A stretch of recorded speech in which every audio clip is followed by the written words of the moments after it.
My camera's set up. Sorry. I was slacking. Alrighty. Welcome back to another episode of The 12, our epic campaign of discovery and adventure across the continent of Corvair. This story streams live Sundays around 6 p.m. Central here on Javelin Entertainment, and if you missed the last session, you can check it out on our channel page or by clicking the link down in the description. Last time, after destroying the construct guards, our group went in to investigate the strange blue light coming from the nearby tower. Apparently, it was some kind of massive construct made of a strange material with a self-contained power source. Without knowing how to shut it down safely, they explored the area around it and found some other arcane crystals. Roland determined that these were some strange artificial attempt to replicate the Starshard they had found before. The party continued to explore the site and found a strange arcane lift that connected to the other parts of the facility. After a short rest, they walked through the dormitories, and Clyde discovered some scrawled notes on the stone and immediately began to rub it down and save the knowledge for later. Roland also discovered a secret compartment in a desk with a large number of coins and a receipt for something called Byeshk. Unfortunately, it appeared as though the previous occupants did not make it out of the facility as they discovered numerous skeletal remains. Bungo used his connection to the natural domain to help Roland provide some final piece to the disparted bodies before they continued to explore the Citadel. There they discovered the Grand Library and the remains of a clocktower. The library seemed to be notably lacking the notes on the Cleanrot that they were searching for, but Roland and Greystorm determined that they couldn't be far. Meanwhile, Clyde and Theschault had found a strange clockwork mechanism in the clocktower that showed not only the time and date, but also environmental information in an astounding scale.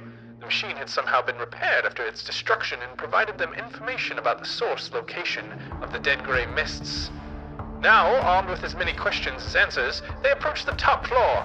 Elsewhere, our metallic masochist was challenging as to what his true identity would be. As he untangled the mass of memories in his skull, he challenged the construct he had for so long known as the Medicine Man, claiming to be their cure. Will our mangled machine truly cure the construct curse? Will the party find who fixed the massive clock? What resides upon the top of the Citadel? Let's tune in and find out.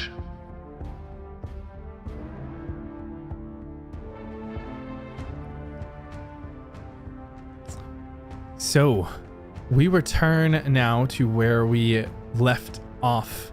And in this moment, in this time, Boko, you had been going through these various dream-like states, trying to untangle this massive memories and visions that you had been shown, and had finally been confronted with this figure that now seems to be referring to themselves as Zero, but that you are tied to a previous figure, this Alexander or Xander, that seemed to have come from your own home village that was destroyed. You had confronted this individual, claiming to be the cure for them, at which point they had simply just laughed. As their laugh kind of echoes around you, still carrying a weight of, you're unsure if it's disbelief or a bit of being impressed, but you sit there hardly able to move and tossing out these threats at this figure. As you're confronting them, is there anything else that you are saying or trying to do after delivering this line? Does it still feel like my brain is occupied by both of us? So, the way that was worded, I wouldn't say that it is occupied, but that connection is still there, yes. Perfect. As this laugh starts to get more and more metallic and borderline maniacal, Boko's going to try to crystallize a thought into his mind.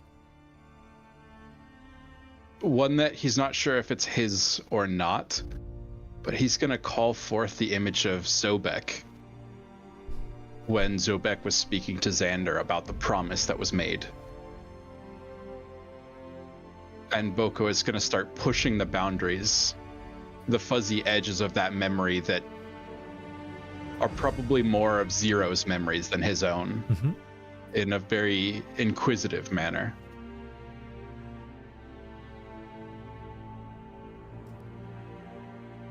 Are you carrying any specific questions with this, or is it just probing the memories, kind of presenting them to him to run with? Mostly surrounding the promise itself.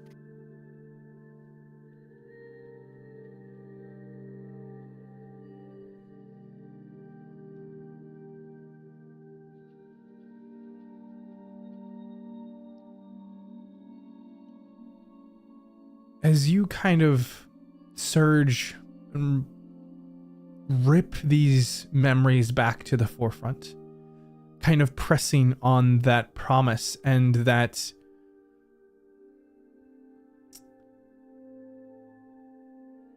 the questions that you carry around it and how he views this situation. Zero quiets for a moment as he observes where you're drawing your attention to.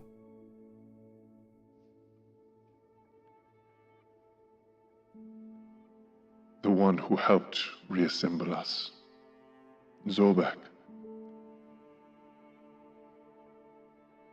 He presented the promise of a better future. A future with pure intentions. Before my memories and emotions were reassembled in this form, I had spent a human lifetime studying civilizations in all of their forms. The sum of my work can be put thusly. All life exists in discord. War and strife affect all known societies, and all species spend their existences competing with others for limited resources. From the cries of an infant for the maternal teat to the wretched stench of the aged dying in their own filth, life is a series of squabbles and ugly messes. Take this very building. Those who studied here had the most versatile substance on the planet, and they used it to make an elevator. Typical of humans, they barely scratch the surface and never think to look within.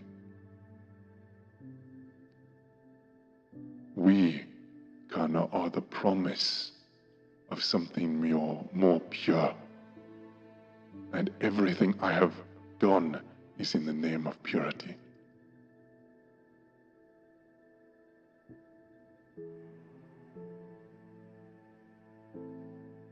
Boko's going to draw his mind back again.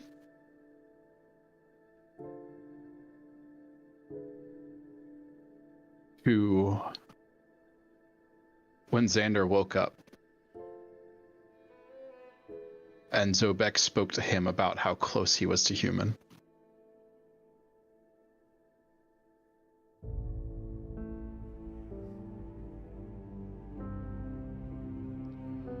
You still dwell on your humanity, as if it is a good thing. But from the moment I understood the weakness of my flesh, it disgusted me. I craved the strength and certainty of my new metal form. I aspired to the purity of this blessed machine. Humans cling to their flesh as though it will not decay and fail them. One day the price will come to collect, and the crude biomass they call a temple will wither, and they will beg us to save them. But we will have already been saved, and their previous disdain will be remembered with an iron wheel.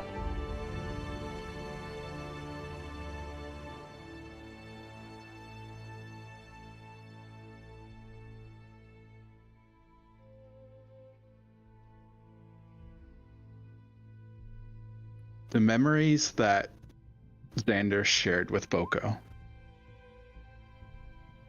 Mm-hmm. I don't have any distinct memory of seeing Zobek dead. I think I only have the memory of the mist coming over the lab. Is that correct? You know that you saw the day that he departed, and you know that when the mist came, that Zero was watching from the observation deck, looking in the direction that he had left. And that was where the mist was coming from.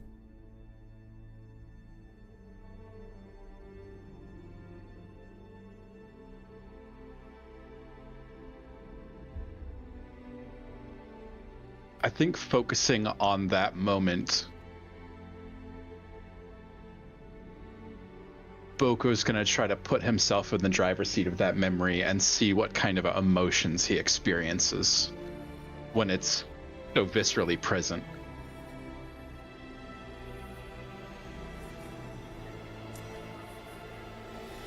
Can you give me an insight check here?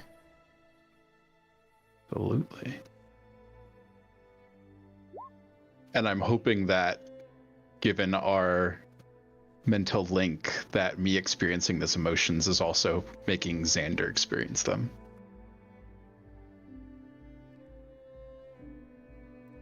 In this moment, as you're pulling on this, trying to press in and reveal something and test the limits of his emotions, and you see, you feel there is emotion, there is connection, there is humanity in that moment. And it is similar to the feelings that, again, you're unsure how much is yours and how much is his, of that moment of watching the matron fall in the village on fire. It's watching this figure that watching something, thinking of a figure that you admire, a parental figure, knowing that they are gone. And there is a finality and a resolute moment that occurs within them. And you can feel them reliving that. And that seems to be the catalyst. That seems to be the moment where thoughts, doctrine, creed were put into place.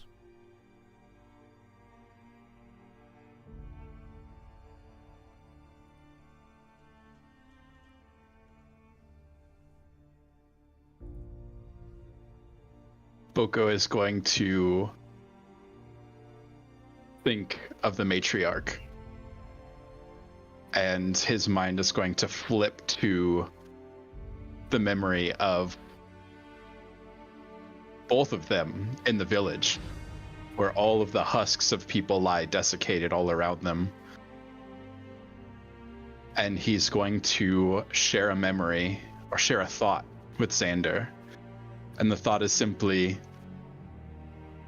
our mother would be so disappointed in us.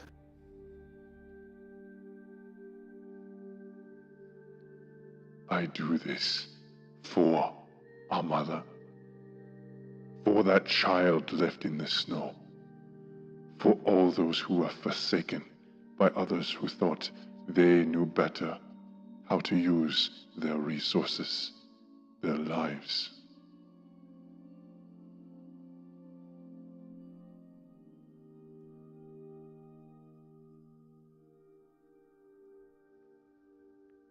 Don't you understand that this life, it is not a life. Death is thought to be the ending of life. In reality, being alive and not being dead are not the same at all. Think of your previous life of mine. You weren't dead, but that was it. You simply laid there in that bed, unable to experience the world around you. You didn't have the courage to find a way beyond that small sphere you called a life. Just the existence was a burden, as was mine. I'm sure you didn't even care if you died. Would you call that really being alive?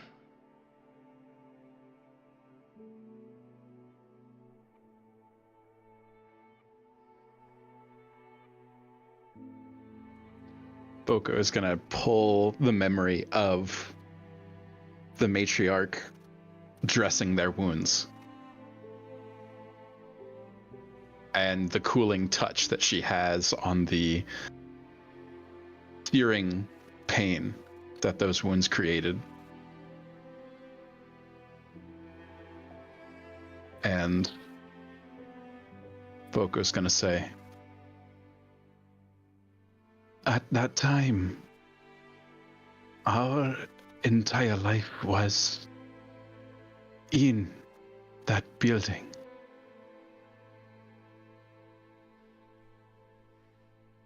That was our first death.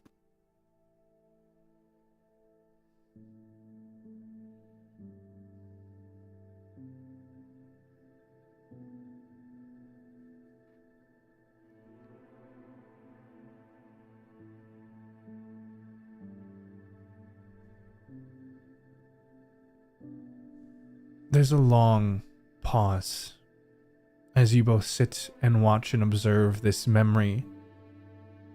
The matron in white cleaning the wounds, bringing peace, bringing health, bringing calm serenity. And you watch as this picture, this memory slowly starts to fade and shift into something very analogous. Still a bed in an empty space, but rather than a cot in a rural village, it is a work table in metallic. You see a priest in white instead of the white matron, not with cleaning robes, but with scalpel and spanner, shifting flesh into metal. Do you know that it was Zobek who taught me the price of flesh and soul? He had watched it consume many before. But he also illuminated to me that there is an alternative. There exists a state in which all conflict is resolved and all chaos is silent, where the serenity that our mother and our father brought us. There are no wars, no wants, no squabbles, where the mortal frailties of the flesh are no more. He called it the transference. We, as we are now, are but a test of its capabilities, but I believe I have solved the equations. The transference is open to us, and those who see the world like us, who were beaten down, taken advantage of, and strove for something more pure. Open to all who were previously too frail, too weak, and too unwanted to have a life.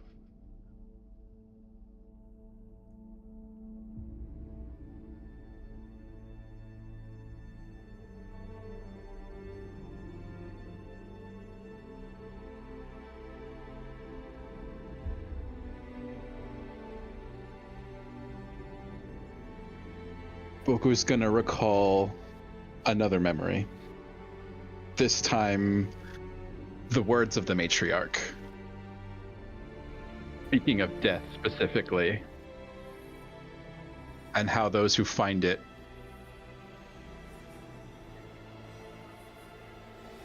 generally leave something behind if they return.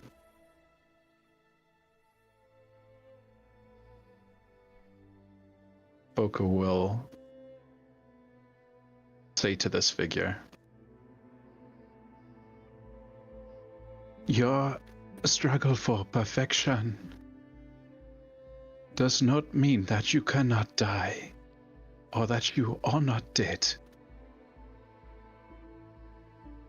I can see how many pieces of you are broken, have been left behind. Only because I have done the same.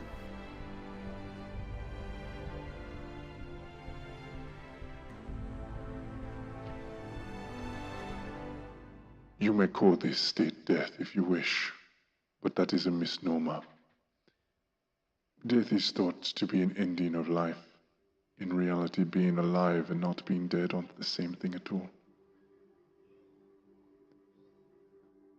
Someone who dies useless isn't going to be reborn any better.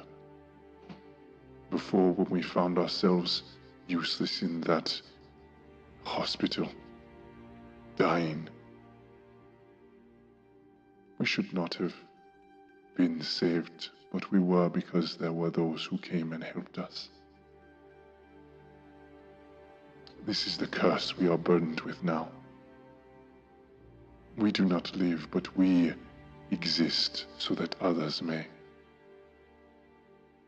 You find yourself here still acting as a tool. You have to surrender to something bigger than yourself, Kana. But it has to be something you actually believe in. You've always been willing to be a martyr, but it's not been a sacrifice. You never cared for yourself to begin with. We are born for a darker purpose than that of mere existence.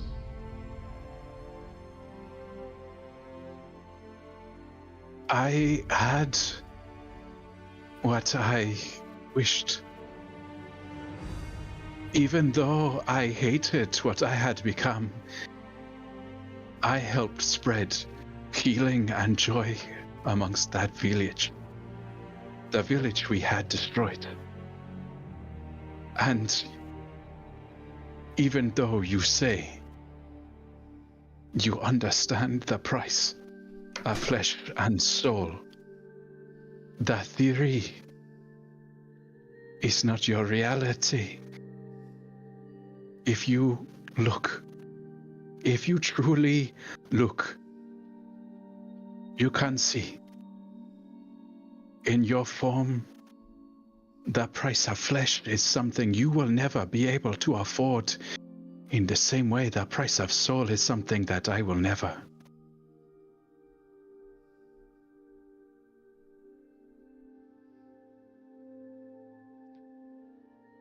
You limit us, brother.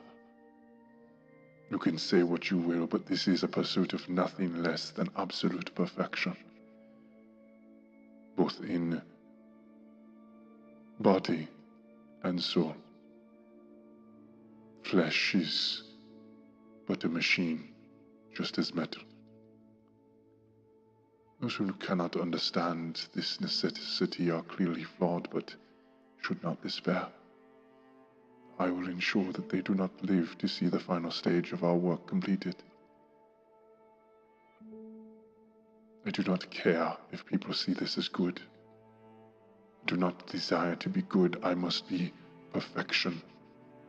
And you, brother, will join me, join us, your brothers and sisters who wait for you. You will be poetry. You will be beautiful.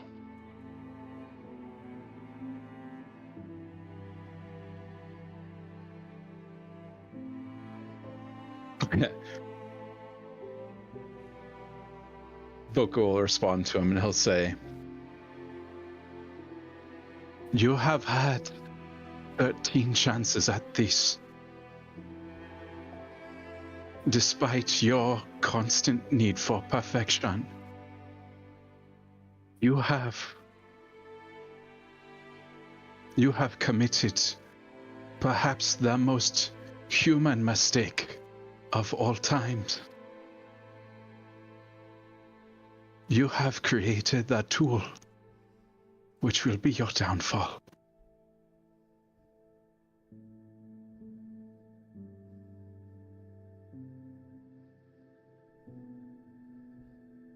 Bungo, you start to see, as he pulls up a vision, this smoke-filled woods. You can see a shadowy form with those long, extended shadows above that seem to stretch up like antlers.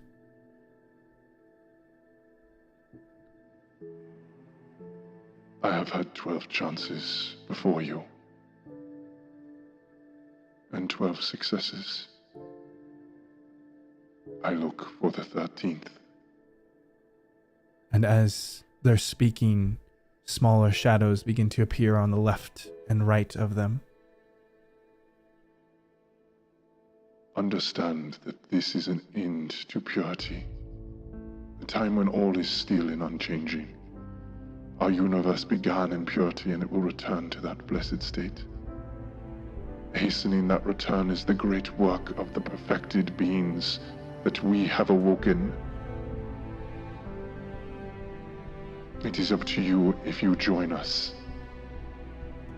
Understand that there is a fine line between consideration and hesitation. The former is wisdom, the latter is fear. But I find wisdom is the offspring of suffering and time. You have had time. Perhaps more suffering is what is needed to see the truth.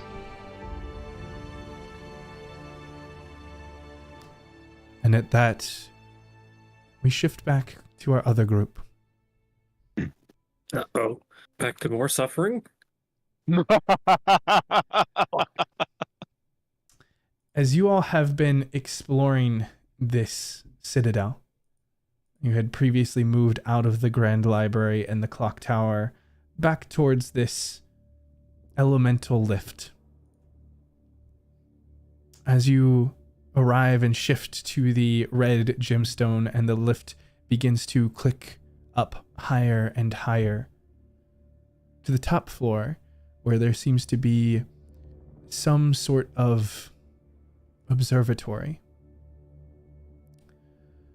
You all begin to pass through this space, these large stone arches.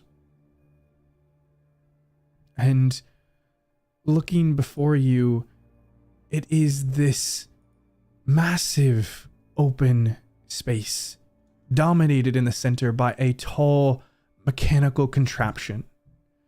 A 30-foot metal spire, and atop of it lies dozens of concentric metal circles that slowly shift and move and adjust. Above it, a large domed ceiling, and to the side, this massive cylinder that extends out and up through the building towards the heavens. Surrounded, there is a balcony that circumvents the entire space. There are various books that sit on shelves and stairs to reach the higher levels. And soft candlelight spreads light throughout this space, and a heavy arcane light emits from above in the dome. As you look all around yourselves and find to be in the Orrery.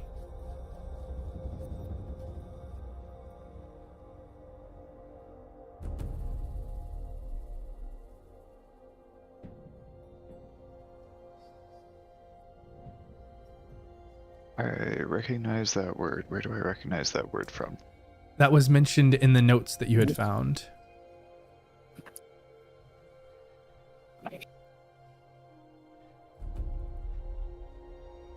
Found out on referencing a lot of notes about the movement of celestial bodies. That's what I wrote down about it. Okay.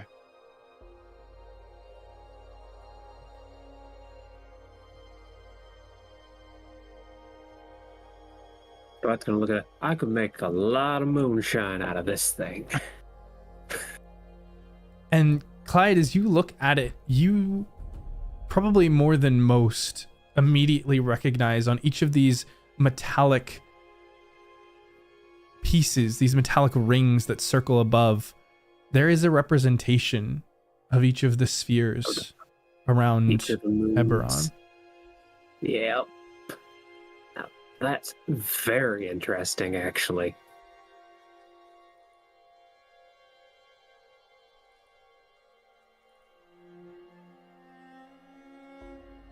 And does this, well, we'll have to investigate to see if this thing has like a wheel to see if we can check dates of where the moons are for specific dates, like below.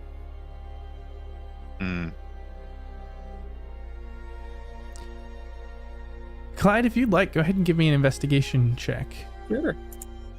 Clyde's interested in this thing, absolutely. Did anybody get inspiration from last sesh?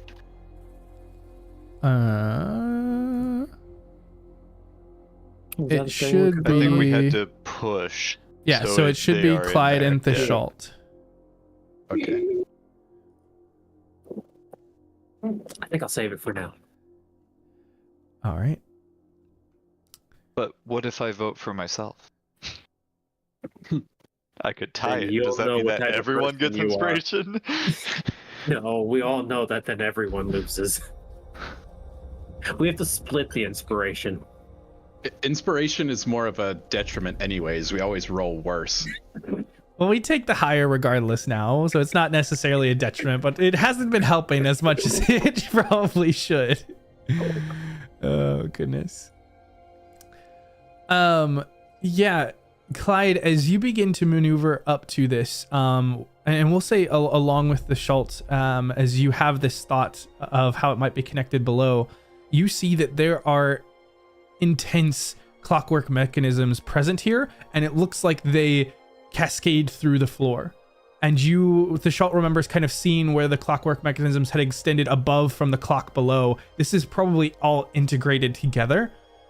And All the same sort of mechanism. this is using the same sort of artifice. Okay.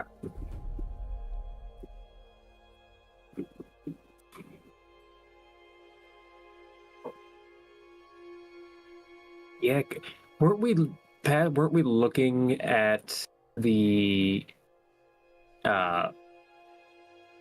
when everything happened? Weren't we looking into the past last session?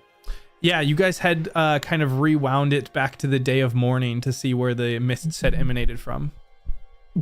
Clyde wants to try and take down some notes about the positioning of the moons here.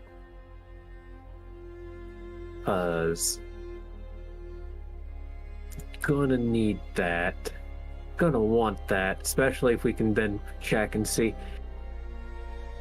Because Clyde's a big moon fanatic here, and if this sort of alignment's gonna happen again, Clyde might be worried about it meaning something.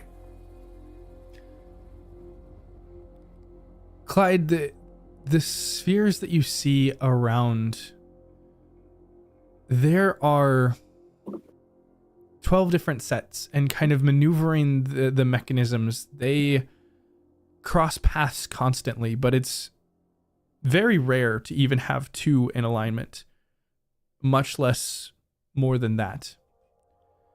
As you kind of shift it back to the 20th of Orrery, the day of mourning so long ago, you watch kind of in amazement as sphere after sphere after sphere comes into alignment.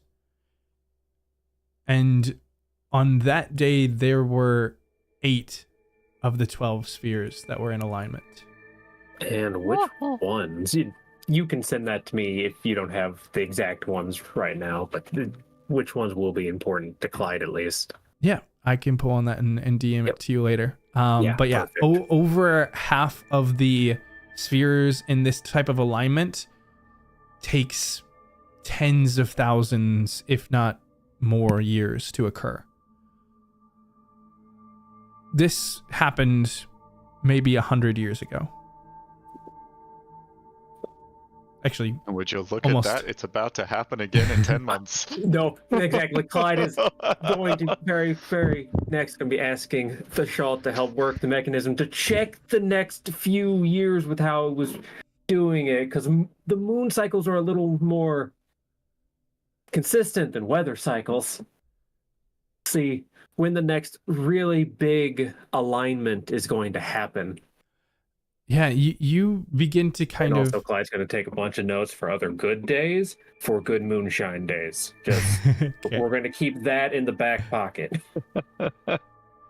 You began to kind of shift and turn this, looking at the various orientations. And usually across the span of a year, there's like a handful of 2 or 3 moon alignments. And you see coming up within the next year, there is this point where you watch 3, 4, 5, 6 of them coming into alignment. Make me a Arcana check here. And do. Write most of that down.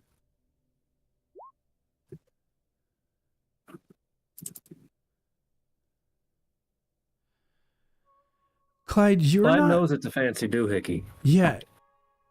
You're not the most in tune with magic and with artifice, and you know the broad basics of how to utilize some of the moon's power for your moonshine, but you've only tipped your toe into what it can do. You don't know what this would enable, but it certainly could be something significant. Could be good, could be bad. It's gonna be big. And as you're kind of looking and thinking this over, you hear words off to the side. Uh-oh. An interesting alignment you have found there. Clyde, All right, I'm gonna roll to see if Clyde pisses himself real quick. This is where Echo. I get to re-roll once. But do you want to? It's a little bit of pee comes out. you like flip over your shoulder and you're like jumped and startled, and then you're really creeped out because you see what looks to be this kid kind of standing in the shadows off to the side. And they've kind of got this long hair and this robe that they seem to be wearing. Yeah. Are you interested in the movement of the spheres? I'm going to give you the benefit of the doubt here, small child. Yeah, I am.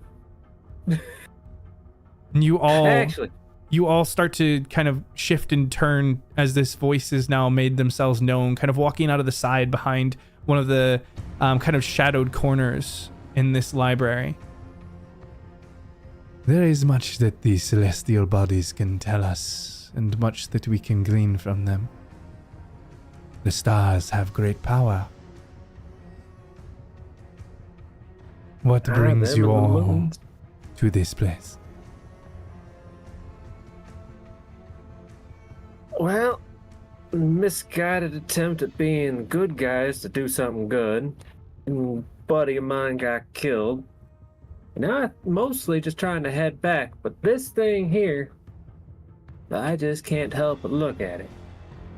I mean, you're a little too young for this, but think of all the great drinks you could make with this knowledge. What you could do with it. A little too young, you say? And as they're kind of stepping forward, you see that they have this strange disfigurement. It kind of almost mirrors some of the face markings that Roland carries, but their entire right side of their body, their face is kind of darkened and not quite burnt, but almost like corroded. And you can see this corrosion extends down underneath their robes. And you can see down the arms, just this darkened, almost mutated flesh. But you also see, as they're stepping forward, the paleness, the color of their skin and hair, and these one kind of half-grown red horn and the other kind of splitting out almost into an antler, a 3-pronged red horn from the other side. This almost tiefling-like appearance, but it looks more human than that. It looks like a aberrant human of some sort. In that case, my apologies, sir or madam. You can call me Cax. All right, Cax. You the one that fixed this, I'm guessing? Oh, no. My skills are with Or not with metal, but with flesh.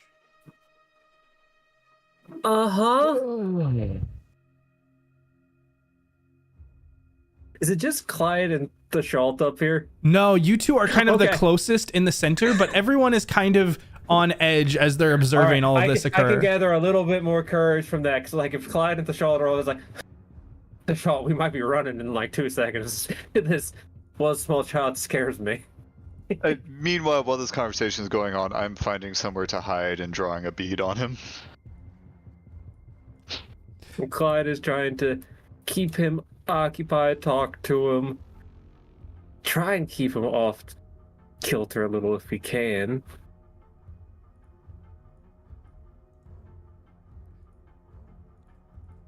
Do you have anything in particular that you're saying? Well, actually, Clyde's going to try and get him to talk about which is his favorite moon. Talking about which one he would like the most, since he's so into this thing here.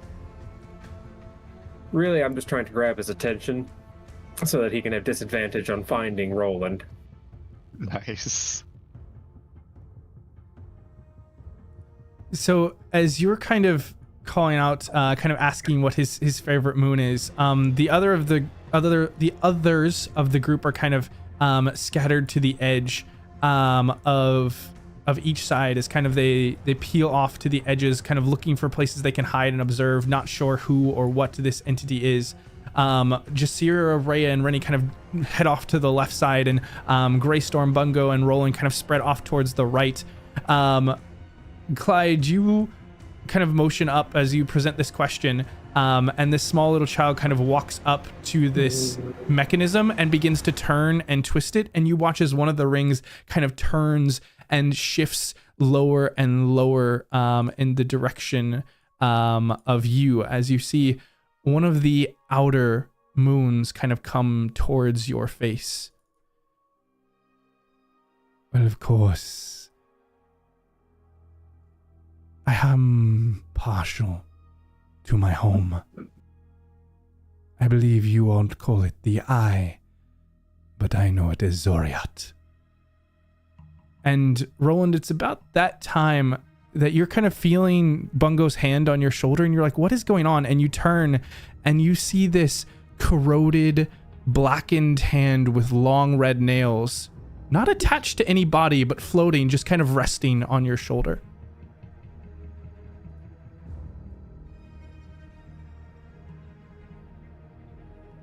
You can tell your friends that there is no need to hide. I am aware of everyone who walked into this place. Well, we've been made, guys. Cheese it. Roland, you kind of hit it off, and it just kind of disintegrates into this flesh that just kind of just squelches all over your shoulder. Does it leave a residue? Absolutely. Oh.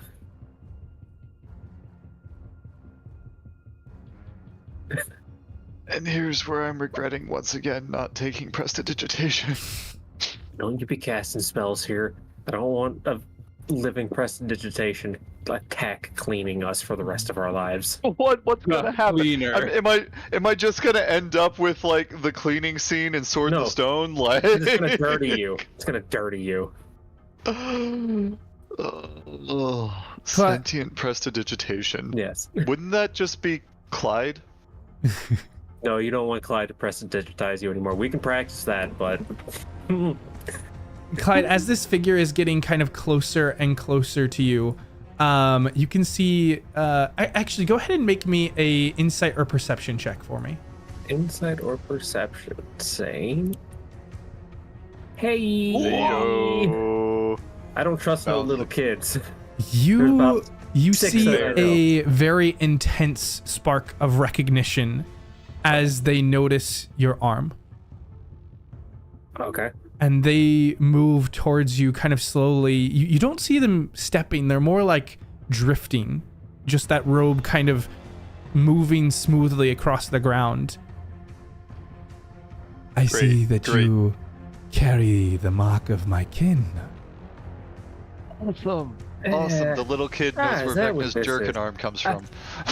I picked this up on a bit of adventure. Maybe I'll tell you sometime. But you're a little bit up in my close space right now, friend. Am I making you uncomfortable? No, just a little, but no. I've heard that Pat him on the best... shoulder with the arm and see if it burns him.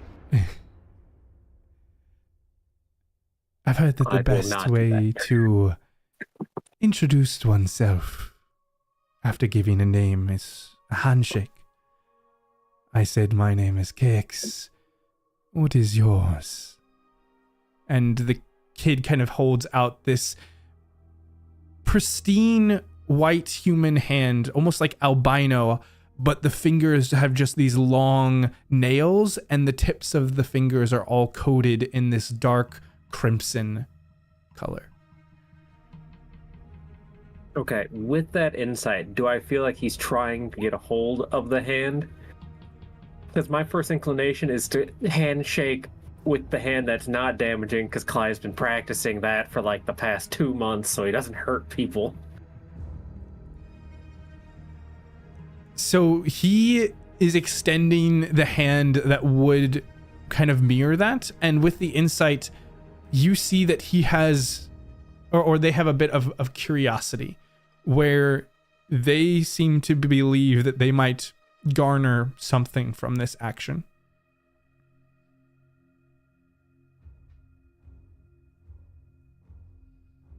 Clyde's going to shake his hand with his phantom pain.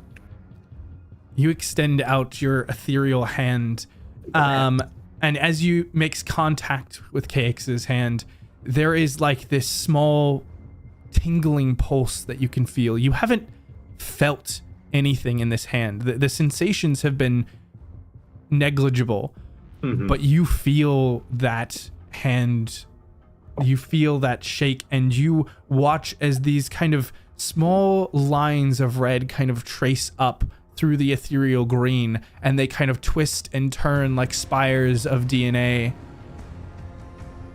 and then finally retreat as, after kind of an abnormally long time, they extend their hand back down. Nice to meet you. Neat. Yeah, it's a pleasure meeting. You said the eye was your home, right? Indeed. At least once upon a time. Well, I'm more than a little confused. He's from Zoriat, right? Yep. I don't know. I put a Z in. But other than that, I was right. Haha.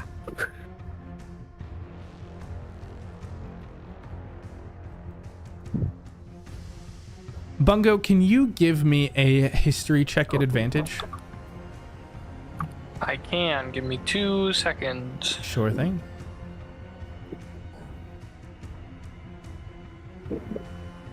You said at advantage? Yep.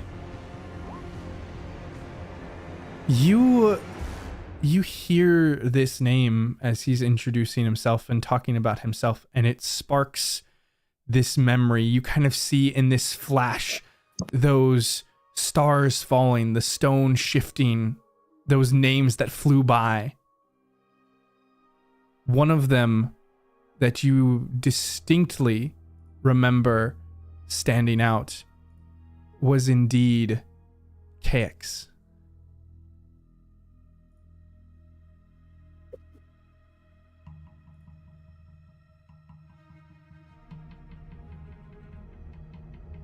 What do I remember this from? Sorry. This was in the tomb where you all reclaimed the Starshard, where you had manipulated the stone to see these various scenes of where stars had fallen and these dark creatures had come to attack, and these names had kind of flashed into Bungo's mind. I thought I recognized the name too, but I couldn't know where. Was it clear who those names referred to? No. But they were associated with stars in some regard. Interesting. Who has the bag of holding. Is that Clyde? Yeah, it's Clyde. Do you have both, Clyde? No, I only have mine. I have the one with Boko in it, I believe. Yeah. So I believe Boko's is the one that has the Starshard in it, and I think that Clyde is does not have that. Roland. That's much more responsible. I think it was either Roland or Jasira. I can't remember which. Unless Jasira remembers giving it to me, it's Jasira.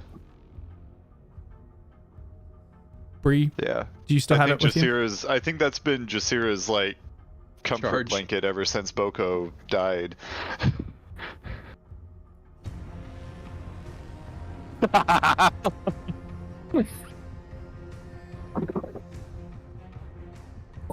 Probably tucked away underneath her clothes. Bungo is going to cast message to Jasira Okay. and just say, this guy's giving me the creeps, and I think it has something to do with the bag. Remind me, is this something we reply to or no? You can reply to this reply message. Yeah, up to 20 You can reply to this. words. Like that. No, it's a few sentences. It's not Oh, it's not. overly Right. limited. Like you It's can't. limited on distance. Yeah, but the time is like as much as you can say in an action. Yep. So It's right here. Cool. Noted. I will not talk to them. you're not gonna give the Gettysburg Address in your response, but I was thinking sending. yeah. That's why I have to verify. I've never actually had the spells in my own spell slots, so I'm just like, what do we do?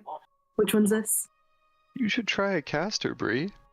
I cast Fist. I told Austin when I die, I'm gonna be a dwarf cleric. That's two things I've never been. Let's go. Okay. Don't kill me, please. But you know. honest. I mean, I heard a when I die, not if I die. Uh-huh.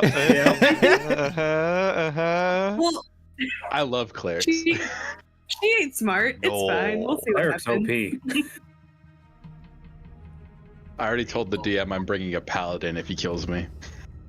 If. And that's why he made Boko infinitely resurrectable.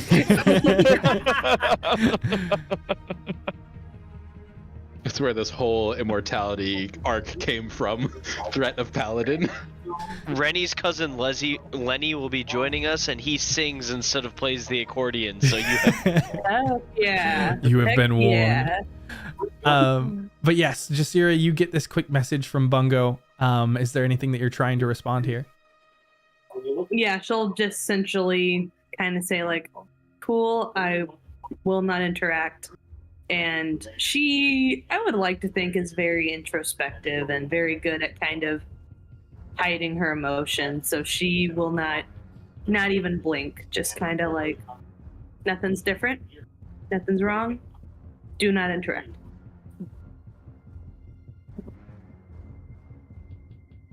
Apple taco.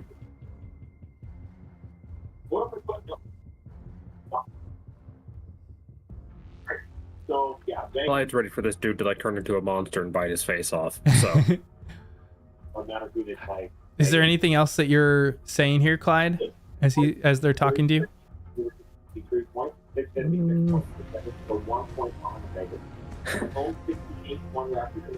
not that I can think of. Clyde is getting very, very creeped out the more that this person's come out, and that they've touched his hand and now his hand is affected. I feel tingly. And I don't like it. Clyde, give me a perception check. Uh-oh. 9. You're kind of looking at your arm, and every so often there are small bursts of red that now occur infrequently throughout the green arm. Ah, shit, did I catch something from you? What, moon herpes? If I gave you an infection, you would know. It is simply a calling card. Thanks. The gift that keeps on giving. Any hints as to what it does, or you am I just gonna find that out for myself? Because I'm old enough to know that patience is not a virtue, it's bullshit. Patience. Especially when you have lived for as long as it seems you have, my friend, is indeed a valuable trait.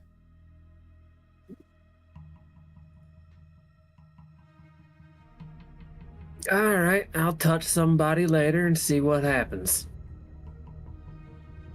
That is one of my favorite activities. I can tell. Now I got splotchiness. How veneer. Ew, gross. Can I get a perception check from everyone now? Uh-oh. Even those of us that are strapped to tables. I mean, if you want to, you get can. Disadvantage. I was assuming that you would do Greystorm here, but if you want to do a Boko perception, I can tell you what he gets. I don't even know if I want to open Greystorm's freaking sheet. I rolled so awfully last time. It was ridiculous. No, you got this. What's the worst that could happen? Then I'm... Wait. Oh, 21 for Greystorm, 22 for Boko. Dang. Boko sees that he is in a predicament. Boko is still in a dark room. It is dark. So he is slightly hungry. For Greystorm and for Jasira, the two of you kind of get this weird crawling feeling on the back of your neck and kind of turn to look around, and Greystorm, you see again another one of those desiccated kind of floating hands just moving across their kind of shoulder and back, and kind of floating around, and every so often just touching them with the edge of these long dark red fingernails. And Jasira, as you look down, you see kind of the edge of one of these floating desiccated hands kind of half inside the bag of holding. Oh no. And as it begins to shift outward, you see it coming out as this blue light is starting to emanate as it is retreating out with this object. Taste this kid. And at that point, we're going to go back to our lovely Boko and see what he sees in this moment. Oh, screw you.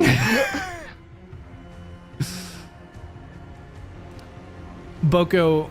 Yeah, you better watch out. Jasira's the best at throwing hands. It is in this, after some time and some painful surgical procedures, that Zero kind of is continuing to work on you. When I was studying biomancy, examining the anatomy of those I was tasked with eliminating, I also observed the worlds they lived in to get close to them. It amazed me how so many different cultures cite the heart as the location in the body where happiness lives. Science mirrors art, I suppose. And as they turn, you see them holding this small, slightly larger than a palm-sized arcane crystal. This bluish light emanates from it, but it is manufactured. It has all of these various metal bands and mechanisms attached on the outside of it. There's a science to it. Happiness, joy, they require more blood from the heart than other emotions. It's what you reach for whenever to protect when you are scared. Not your throats or other real vulnerabilities like exposed arteries or nerves. the things we target when we fight and kill. That night in the village, as the fire burned around us, I remember our mother's hand covering my chest. Her fingers like an extra set of ribs, filling in the spaces of mine to protect my heart. When the sound of the sword came, I thought I had been hit. I was sure. But my heart only skipped a beat. Then her hand was falling away, and I turned to see that blossoming crimson flower across her pure white form, and everything was different. That missing beat, though. Sometimes I think I live my whole life inside that missing beat. As they approach closer to you, moving with this arcane crystal, they begin to place it down into your chest as you still struggle to try and find the strength to move at any sort of speed to protest. And these long mechanical instruments from Zero's back, the antler-like shapes above their head, kind of angle down towards you and begin to cut and twist and solder this into place. And as this gets connected to you, you see as it begins to shift from a blue into a deep, dark purple. This change. This crystal? Yes, this crystal emanating from the center of your chest. Before he put it in, did it appear at all like the Starshard? Did it look like a synthetic version of the Starshard? With your perception check, it looked like an attempt to replicate the Starshard. It looked very similar, but notably artificial.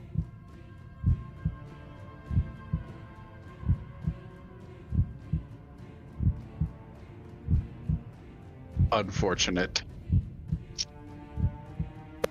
Now, Uh-oh. Jasira, as you see this hand pulling this Starshard out of your bag, I would like for everybody to roll me some initiative.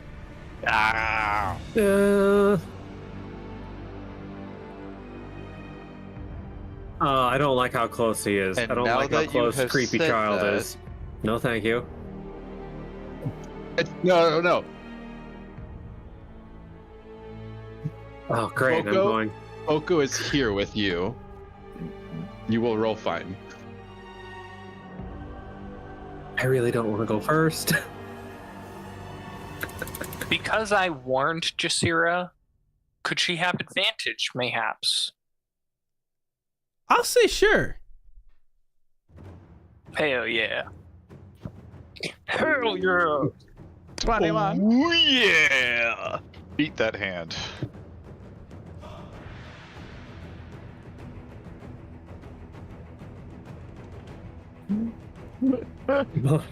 Fuck them phalanges.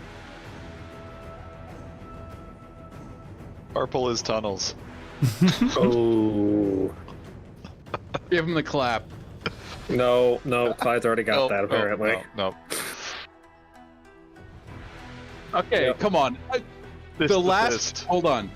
What session is this? 68? The last 68 sessions you've been making puns. The one time I make a good one and it's unacceptable? Come on. Yes. Welcome to the crew. Part of the ship, part of the crew.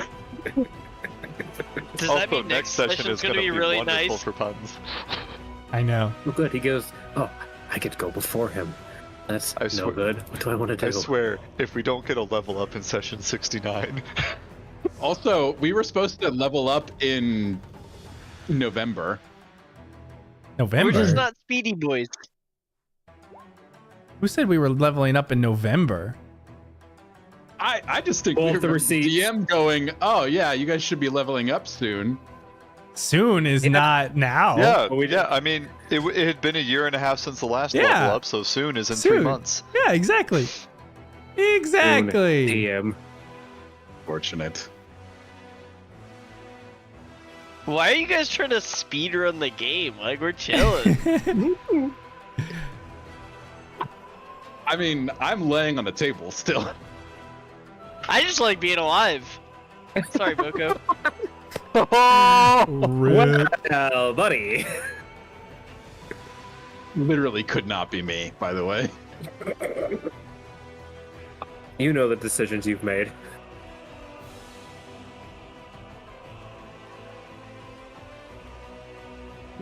I rolled about as well as I think I've ever rolled on initiative on this character, and I'm still going 5th.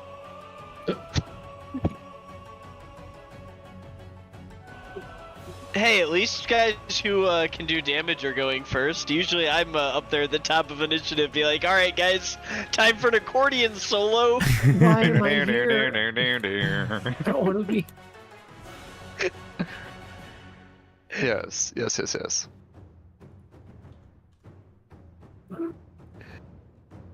It's just like the dice gods make fun of me. Like, I build 7 characters for damage, can't roll more than like a 2 on initiative.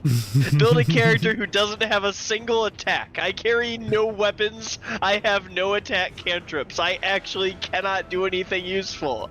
And then I get like nat 20s. First into the fight. That's how it works. You That's how go it where must you're be. supposed to be. Yep. It's like, you know, Don't worry, I'm building feeling that as your- Clyde right now, being like, I don't want to go first. I don't want to be up here. Thank God Jasira's there. Building a pure utility skill monkey character and then getting all of everyone's buffs to be the DPS. Exactly. It's fine. All right. Jasira, with Bungo's assistance and your quick reaction seeing this, you see this hand pulling out from your bag this Starshard, and it is your turn. What would you like to do?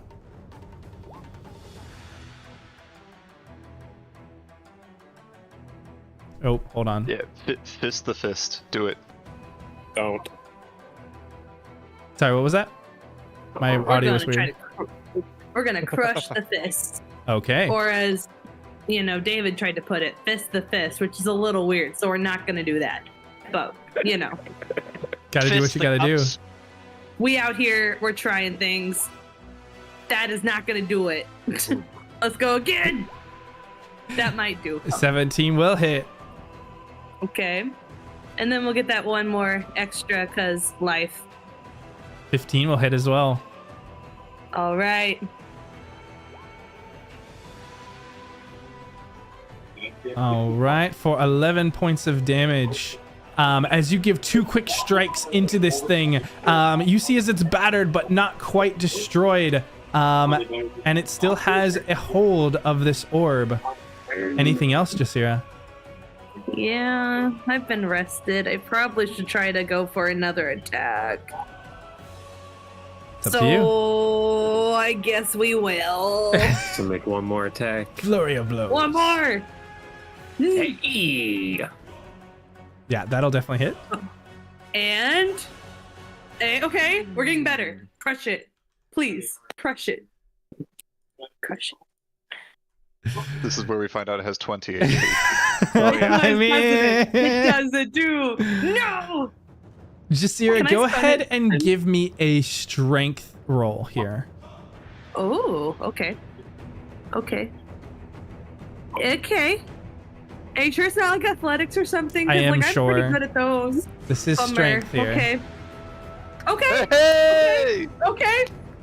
Okay. Good answer. The creature is still up with 1 HP, but Oh with my the gosh. strength of your blow and the amount of damage that it took, it knocks this orb out of its hand onto the ground.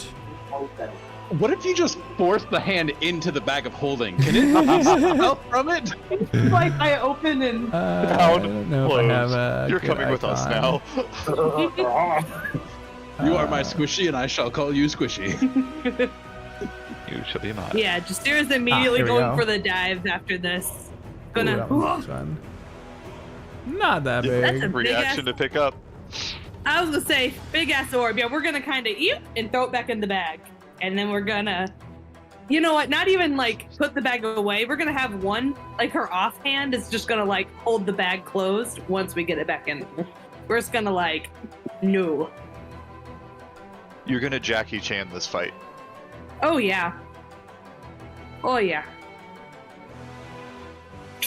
So does it say on the bag at all on what the interaction is there? Like, I'm trying to think it's an of action to retrieve yeah. an item. I'm trying to think if it is if it can be grabbed and put into the bag with one free action. And I'm thinking that it can be grabbed, but it probably can't be put inside of it until your next turn. Okay, well, I think that's the ruling that I'm going to go with for now, and we can look into it later. But yeah, so you've got it in hand. Hold and hug. You've got it grasped. Yep. For crying out loud. Roll 20 Oh, is retrieving updated an to- item from the bag requires an action. Yeah. Yep. I knew retrieving did, but I wasn't sure about like placing it inside. Yeah. Okay. With that, we get to the top of initiative. And Jasira, this hand limply kind of hanging on, is going to expend the last of its energy as it rushes towards your face, and this just flesh collides with your face, trying to get into your nostrils and mouth. I need you to go ahead and make me a dexterity saving throw. Thank gosh. Okay. Gonna need a We can do steam dex, facial right? after this. I need a steam facial after that. As this hand collides with your face, there is just this dust and debris that gets caught into your lungs. I now need you to make me a Constitution saving throw. Well, spoiler, I'm not good at those, but that's a 10. All right. As this entity just goes flying into your face and lungs, you begin to cough and double over, and you drop everything in your hands as the orb drops back down to the ground. As you're coughing and wheezing, you're also going to take 8 points of poison damage. Because I'm not immune to that yet. That's a bummer. Okay. You said 8? 8 points of poison damage. Okie dokie. The hand near Greystorm is going to try and make a claw attack, but Greystorm, you're already aware of it, and as it goes to strike, you just dodge out of the way as it just whiffs through the air. At an AC of 13? It rolled very badly.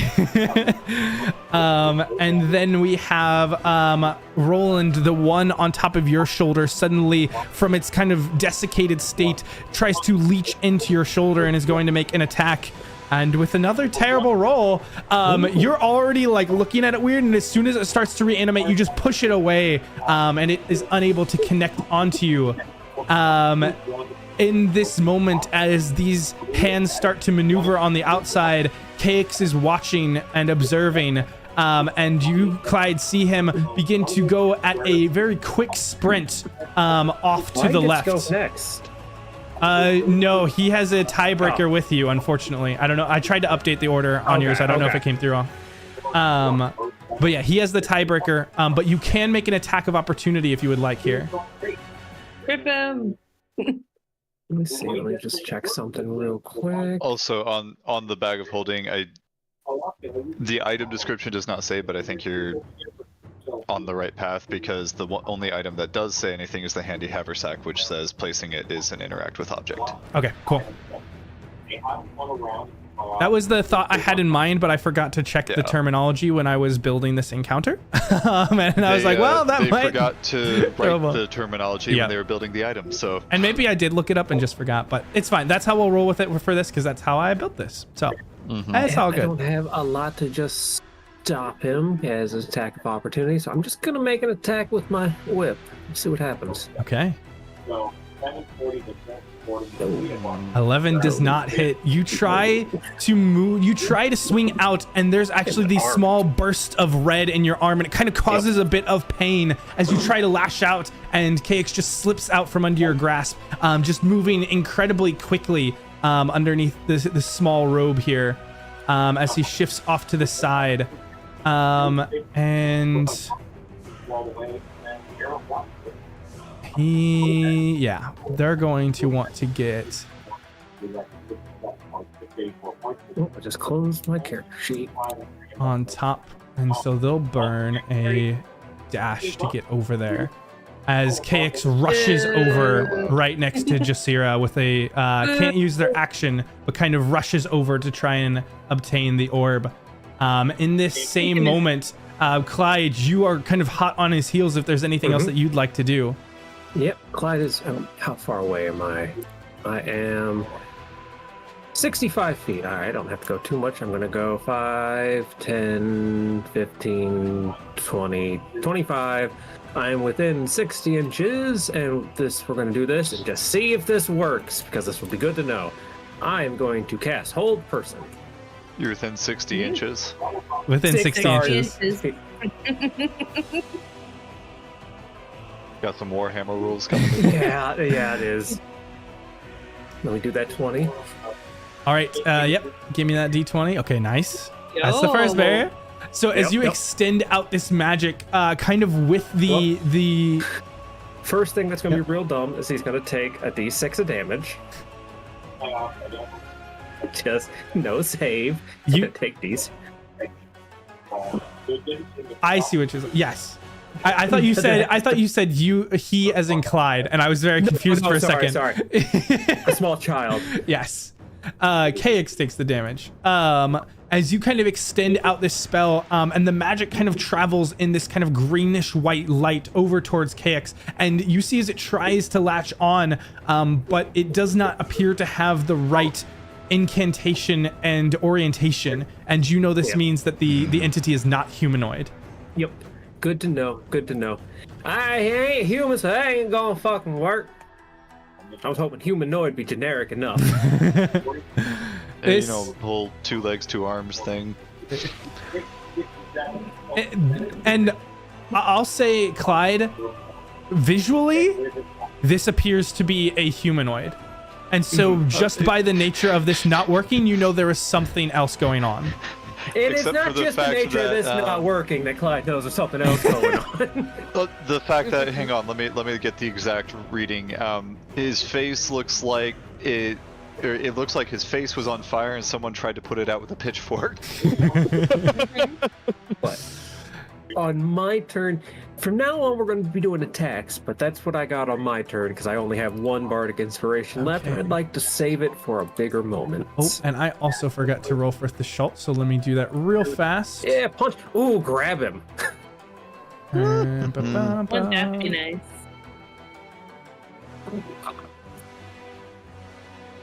Grab the little snug jerk. Not quite. That was an 8.1. He's in heavy armor. It takes him a little bit to get moving. Okay, so Clyde, unsuccessful. Rhea, as you're kind of the next closest person, you see as this, just in this flash, this robed small little child, and I'll go ahead and pull up the token there so you can all see what they look like properly. As they dash over towards this orb, going to try and reach and pick it up. What are you doing? I would have started to run up while he was running, so that I can stab him. Okay. And also have Shadow Rhea stab him. Aww. Oh gosh. Well, at least we're in the way. Shadow Rhea can go on the other side, you know, just a barrier between that and the door. Advantage from flanking or not? From Jasira. So it's not automatic flanking. Remember that we have to. It's some sort of rule that you guys have to do. So just keep that in mind moving forward, though, because you can get it without needing to be on either side, as long as you have a justification and roll the roll. But yeah, you kind of rush up and go out to stab, and this small little kid is just moving like light, just dodging and ducking out of the way, and it almost seems as if he's amorphous, shifting from where he should be. Anything else that you're doing on your turn, Rhea?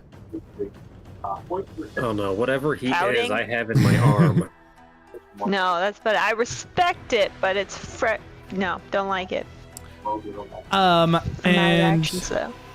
Rhea, I forgot to mention, but as you kind of rushed away, there was one of these strange hands that is going to make an attack of opportunity onto you. And that will indeed hit. And that is a... Oops.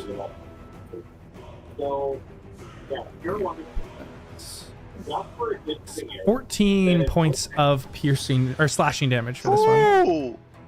Oh, no thank you. Nice stab. And that's gonna bring us over to Roland. Is there still a hand by me? Yep, sorry, I need to make it visible. Okay. Getting handsy over here. All right. Boko has to take psychic damage from that.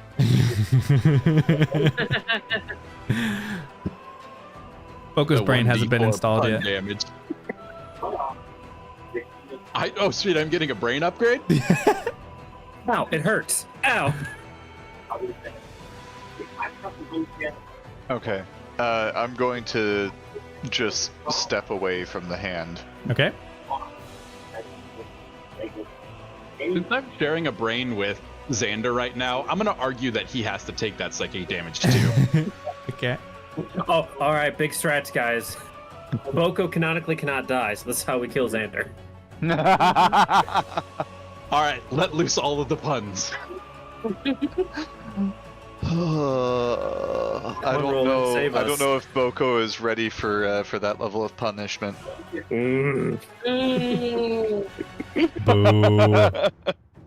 Okay. So I walked away from the hand, and then I'm going to use my bonus action. Let me check for range on that. You can only throw the record this week. And Oh, okay. No range listed, so I'm gonna use my insightful manipulator on the child. Okay. Go ahead and give me that roll and subtract 10 from it. Ooh. Uh-oh. Spicy. Rude.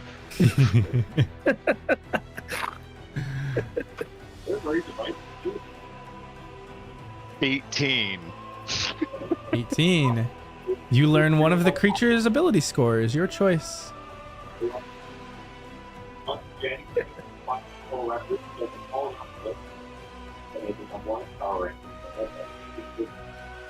do strength. Since it's about to be in a strength contest with Jasira.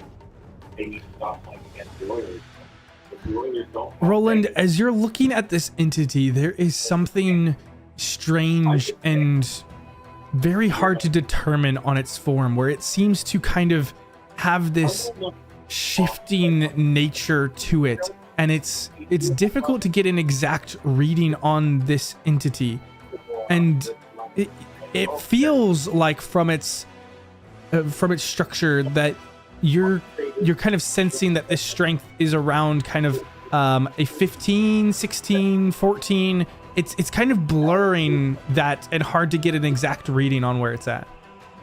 Okay. Well, let's see if I can nail down a more exact reading with a bullet.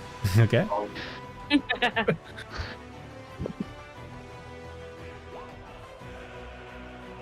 21 hits. Alright, and I have sneak attack from allies within range, and then my eyeball stuff. 22 damage. Wow, my brain stopped working and I heard 21. I don't know why, but yeah.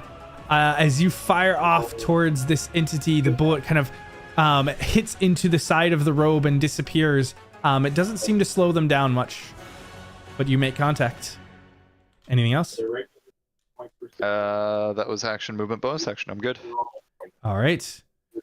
At the end of your turn, KX kind of lifts up a hand and is going to kind of pull forward, and two of these hands are going to begin to move, and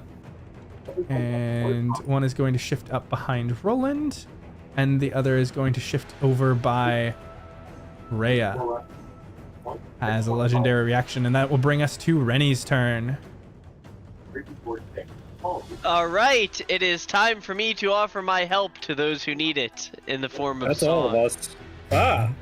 It Good. appears as though I'm Don't worry. going to step up and I'm going to sing to Jasira and Rhea with some accordion tunes and convince them to do a good job. Nice. And they So shall have some respond conference. accordingly. Sammy, you can have the help that will cause disadvantage. Wait, nope, never mind. Jasira's next in line. She will have the help that causes disadvantage. You will just have the help. Cool. Cool. Thank you, Adam. Good luck, my friends. Physical pain from that one, but thank you. That's what I wanted. Oh, kinky. We'll talk later. All right. We're prepping for next session, Austin. It's fine. At the end of Rennie's turn, Cakes is going to reach out towards Rhea, and with 2 legendary reactions is going to extend a hand and begin to shift and twist the fingers. Rhea, I need you to make me a wisdom saving throw.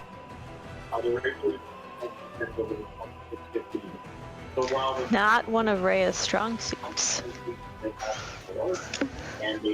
As you try, you feel almost like this pressure point on the bumps of your brain, as your body begins to lose control of its own accord. And as your reaction, you're going to rush up to your movement speed and make an attack onto Rennie. And I believe this one will be at advantage with the help. Oh, Rennie, just help. No. That's rude. That's so rude. I'm so tired of you inspiring me. It's always me. Alright, for 4 nations. And then everybody's.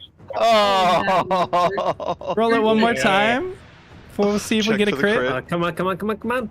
Oh. Oh my gosh. Does a 20 hit, Rennie? Oh, yes, it does. All right, go roll me that damage with sneak attack because it was at advantage. Oh. Oh. Rennie, as you kind of extend out this song towards Rhea, suddenly you see as KX manipulates her, and you can see her like a puppet kind of shifted and moved in these erratic patterns as she rushes forward out with this rapier towards you and kind of stabs into you before you can even react. Am I really that out of tune? Next time, just throw a shoe. Bungo, you're on the opposite side here. What are you doing? I sure am. Right where I want to be. Dig into No, the ground. I really don't, because I can't do anything from over here. Can you kill So I think what I'm gonna do. How far away does that put me? Okay, I think I'm going to run to here. Is that the right square? Yeah. Okay, I'm gonna run to there, and then I'm gonna cast Gust of Wind. Okay. And let me post that real quick here. And I'm going to cast it along this line here. Thank you. Oh. Try and just blast that guy away. It's a strength check. Okay. What's the DC? Should be 14. Oh, it actually succeeds. The marvelous high roll. Does it take any damage, or is it just? Let's see. Sorry. Nope. If it succeeds, it's Nope, not pushed it at all, does or nothing. okay. Yep. Does nothing. But it's still up and blowing, and I believe it makes that. Is it at the start of its turn, or if it ends its turn? Why can I not find it in here? I just sent it in the Yeah, chat. I'm trying to read through. Yeah, each creature that starts its turn in the line Oh. must succeed on a strength throw. Cool. Oh, so that would have been at the start. So we'll see at the start of its turn. And anything else for you? That was movement and action. Any bonus action? Nope, that's everything. Okay, Greystorm. And I hate to do this to Bungo again, but does it animate? Oh, yeah. Give me the d20. That's a good point. Oh no. Why do I try? We needed a little more chaos in here. I figured I'd check on the gust of wind instead of like the 6th level guiding bolt or something. So the good news is that the spell does still go off and that it doesn't animate. The bad news is I need a D100 from you, Bungo. Uh-oh. Okay. I'm sorry, Ben. Bungo, as you feel the Mornland magic shift around you, you suddenly feel lifted and moved off your position, and you can teleport up to 60 feet to an unoccupied space of your choice that you can see. Oh, hell yeah. Bungo, let's go! There are some good ones in here. I don't believe you. What's coming back when he teleports? We all know that. It only took him 6 months to find one of them. As you teleport, you fall into the earth and are swallowed up by it again. Land in a dark chamber with a glub glub. Oh, poor Glumpo. Okay, I'm going to move to here. Boop. Well, I'll be here. Be that close to Rhea. Okay. Yeah, I do. Ooh. Sorry, I should have narrated. This was a legendary reaction, and so as soon as the action was over, she returned to normal, or seemed to kind of like drop back into herself. So Oh, you, good. you, Oh, you thank literally, you She's literally now in a puddle of drugged her. tears. Of like, she goes mad and then wakes up with her sword buried in. She was. Why She. does this keep happening to me? It wasn't Ready's her chest. mind. It wasn't a manipulation of her mind to do it. She was fully conscious the entire time. She just had no control over her body. I like That's it better. Oh. That's even worse, because then she's like, there's my friend Rennie. Hi, Rennie. No, no, no, Stab. no, Oh, no, no, God. no, no, no, no, no, no, no, no. Oh, no. Bree, you'll appreciate that was Red inspired by bloodbending. Oh, really? Yeah. I guess I can tell. I see it. All right. Rennie, With the I bloody liked you fingers better and when you were a everything. house plant. Yeah. Yeah. Deep words. Damn.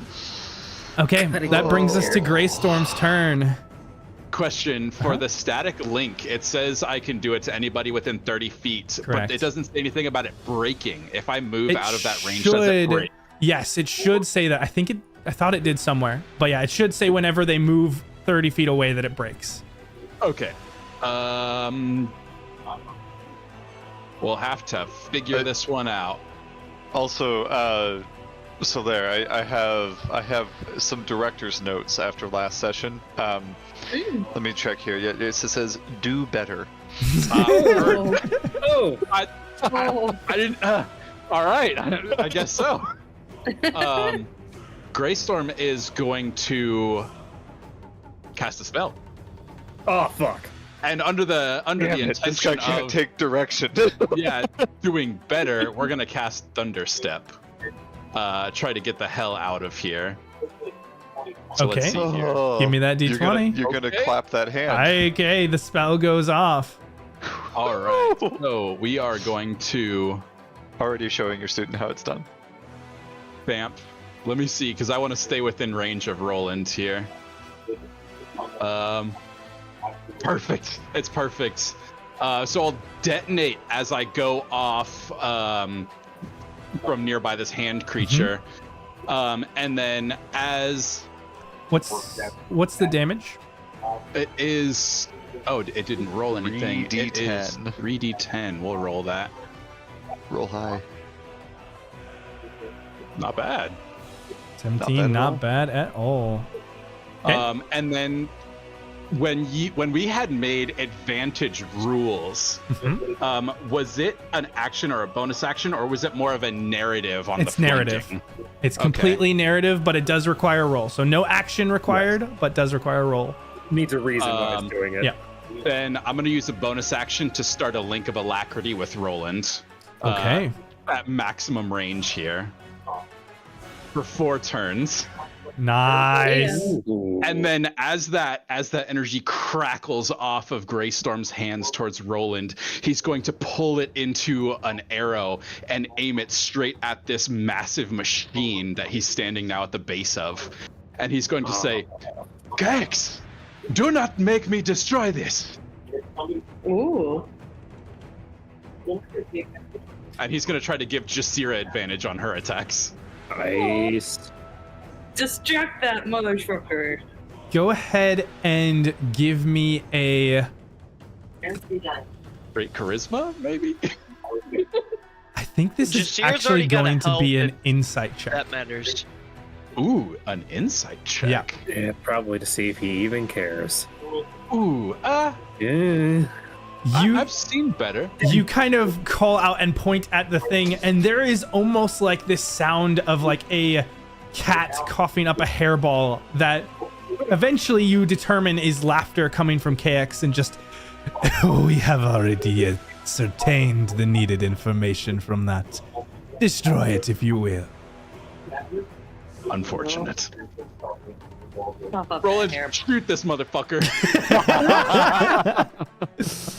As you kind of call out this, Theschault kind of more caught off guard at the beginning because he was looking to protect Clyde and not expecting a retreat maneuver, now kind of twists and is going to try and position himself. And I need to check and see on this. That needs to...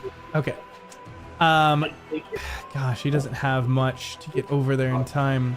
He's gonna rush with 30 feet to start, and then I think he just wants to get close. He's gonna use his full action to try and get right up next to KX, and is actually going to try and kind of interpose defensively next to Jasira, who's coughing, and try and protect her. Jasira, it is your turn. At the start of your turn, I need you to make me a Constitution saving throw once more. Good. 8. And I bet Jasira is just as allergic to dust as I am. 3! Okay. So you are going to take another 6 points of poison damage, and you have disadvantage on all attacks or ability checks this round. No. So net neutral from the thingy? Yes. No, I failed. No. Oh. Cool. From Rennie. Oh, okay. Yeah. Yeah, Rennie gave me a thing that was supposed to be really cool. Now it's just net neutral, but that's okay. It's better than disadvantage, so I'll take it. Hallelujah. Let's... Oh my gosh. Jasira, Okay. do you remember the winning strategy the last time someone wanted that gem? Yeah, but I don't know who else. I mean, she has both rings, number 1. So, like, hut, whoosh. And number 2, it required somebody getting ripped in half. Yeah, so, like, Potato, I'm sure Theschault would be willing to lose another armor set. I just want to say, both the Theschault and I, ripped in half, are still more artificer than you are. So I don't want to hear it. Damn. Damn. Also, I don't think the Theschault could Both handle of it. you Just holes there still goes do in less half the damage than time. I do. I don't know. That's fair. That is fair. Well, Sorry, what was that, Bree?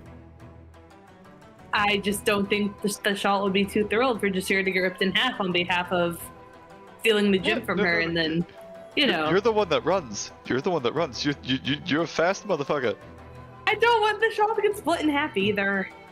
He's not gonna get split in half. He's fine. He'll he be has okay. armor. He's tough. That's armor. Remember how she also has fingers up her nose? This is probably really distracting right now. Blow your nose. Even Hey! even more reason to do the football player thing is Kill it by blowing your nose. Oh my lord. I mean, it only had 1 HP, so Yeah. why the fuck not? Brush it between your nostrils. Ooh, okay. Quick theoretical question. Mm-hmm.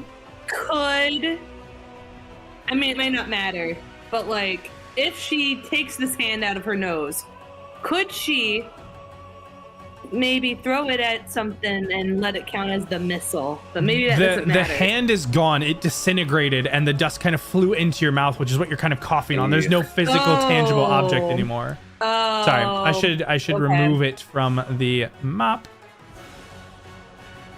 That's okay. That doesn't matter then. You know what? Great idea. Yeah, she's gonna sneeze on this cake. She's gonna get loogie all over him and say "fuck you" and give him several uppercuts. Pow, pow, pow. Okay, go for it. Yeah. Mic Do drop. the little kid thing and go. You know, just go crazy, hopefully. And It's a we're disadvantage gonna use after the another first flurry of blows because we are mad. Yeah, the second mad, three all bro. hit. And one of those is a crit, so I hope he's ready to do something. He's going to use a legendary resistance to ignore the critical hit. What about my legendary loogie in his face? It got legendarily ignored. Boo, you. So that is I was like, boo, you whore. 16, 22 points of damage. Yeah. All I right. can't imagine it could be a. Well, so did he actually grab the gem, or like is it still like on the ground? Actually, sorry, you had advantage. Oh no. Hold on. Disadvantage. Yes. What? So you had advantage, and then it was canceled out with a disadvantage for flash. Correct. Yep. Correct. Apologies. Yes. You're good. So then the quick question also being, is the Starshard on the ground, or did... So he is currently in the process of like picking it up. So his hand is on it. He's picking it up at the, when it gets to his turn, he will have picked it up. I thought Bree had already picked it up, and but then wasn't she, able to put it in the. when she was coughing, it made her drop it. everything in her hands. Oh, okay. So then I'm gonna Look it up again. because of that critical, could I like kick it away or something so he can't get to it? Normally I would be down for it, but because he used a legendary resistance to ignore it, I'm gonna say no. I got no more good ideas. Wait, because okay, but I get a bonus action. Or the flurry of blows counts as the bonus The action. flurry of blows is a bonus action. Yep. Oh, okay. I don't think I can do much All right. because this is gone unless it's a new one, and now I'm surrounded and there's the balls. So Okay. At initiative count 20. Now I rolled a save. Still succeeded on the hand. And so we are going to have. Yeah, we're gonna have this hand go ahead and make an attack onto Roland. Goodness gracious, they're not able to hit anything today, which is nice. We're going to have Jasira. Except Jasira. Keeps working. This one is going to pop into existence and make an attack onto Rhea. Uh-oh. Punch it. And that will be with advantage. Yeah, that'll hit. Rhea, you are going to take another 14 points of slashing damage. I rolled the same number. And then for this third one, it's going to just attack the Schultz, I think. And I don't think that is going to hit. No, not for the Schultz. Okay. And that brings us to Kayak's turn. And he is going to pick up the orb and kind of has it within his hands as he begins to observe and look at you all. And he is going to begin to maneuver away back towards this center portion here. Oh, that's not where I wanted you to go. And Jasira, you can make an attack of opportunity if you want, and we're gonna see if the Schultz can grab him. Grab the Schultz. No, not enough. Not quite. Ooh, hold on. Does he have inspiration? He does. We can have him burn that here. Yeah. It'd be big. Keep him with over there. Nope. No. And the tradition continues. These guys aren't feeling very inspired. Could he, what's the inspiration they can do? Genius? Flash of Genius. Ooh, good idea. Good idea. I don't know if there'd be enough. An attack roll? I believe it ability check can, but that's what I'm checking. So yeah, I don't know. I just know that sometimes you can do that. When you or another creature makes a ability check or saving throw. Oh, no. Just ability check or saving throw. Good idea, though. Thank you for that. Yeah. I appreciate that, because it's hard for me to remember all of your guys' abilities. Oh, you have tons of stuff. Okay, but KX is at disadvantage from Rennie's help on his attacks. So, real quick, does grapple count? So, does that count as like an action then, I assume, or an attack? It's an attack for... He has a special attack that can try and grapple him. Oh, no. But I mean, like, if Jasira wanted to. Like, does that count as an attack? And can be used as an attack of opportunity, or no? I don't think it can be used as an attack of opportunity, if I'm remembering correctly, which I'm not always... Because you can shove and attempt to grapple. Maybe I'm wrong. A grapple, but a shove for sure. Somebody do a Google search for me. We already did these attacks of opportunity, but I'd be curious to know for the future. I can never remember if it's in... If attacks of opportunity are specifically melee attacks, or if they're just an attack action. Because I believe they're specifically melee attacks. I think so too. Okay. So when you want to grab a creature or wrestle with it. That specifically had an ability that allowed me to grapple as an attack of opportunity. Yeah, I think so. This says the attack action. Yeah. Yes. So a grapple can be used as the attack action, and so you can try and grapple and then try and hit them. But because an opportunity attack specifically says melee attack, I think it doesn't work for a grapple unless you have something like the Schultz does. Roger. Okay. Well, I missed him. He's slippery. He is slippery, and he pops over there. And I believe for now that is the end of his turn.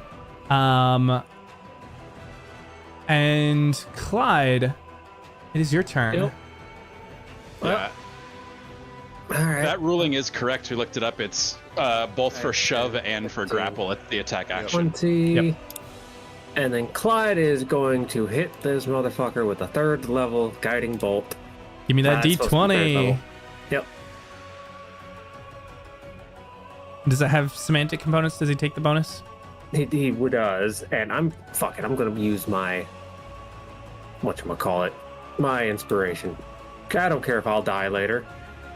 Right? Mm-hmm. Right. Why would you say that? Alright, there we go. I can reroll that one. That's the damage roll. That's not the attack roll, right? Why did that roll healing? Yeah, I don't know what happened there, but that's not the right roll. Okay, we'll do that. No, it doesn't matter. Oh my goodness. Yeah. You blast out this from above on this raised steps where he's kind of moving towards. And again, just dodging around. This childlike form is incredibly fast and agile. I ain't got nothing else, guys. Does it have to be an attack, or is it does spells work for your? No, he takes D6. Sorry, let me roll that. Takes 4 more damage. 4. Get a headache. Any bonus action, Clyde?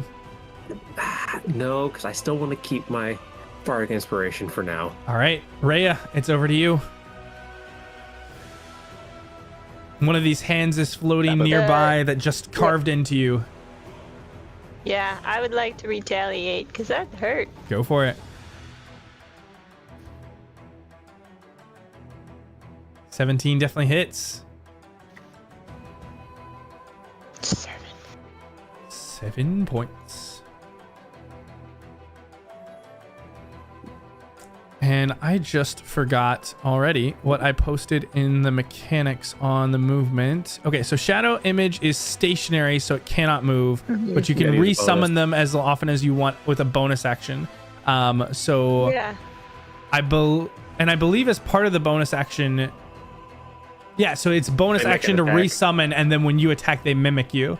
And so would you have wanted to Okay. resummon your Yeah, shadow? let's do that. Okay, so then go ahead and roll the attack for the shadow as well. 18. All right. And then roll that damage, and it'll just be the halved.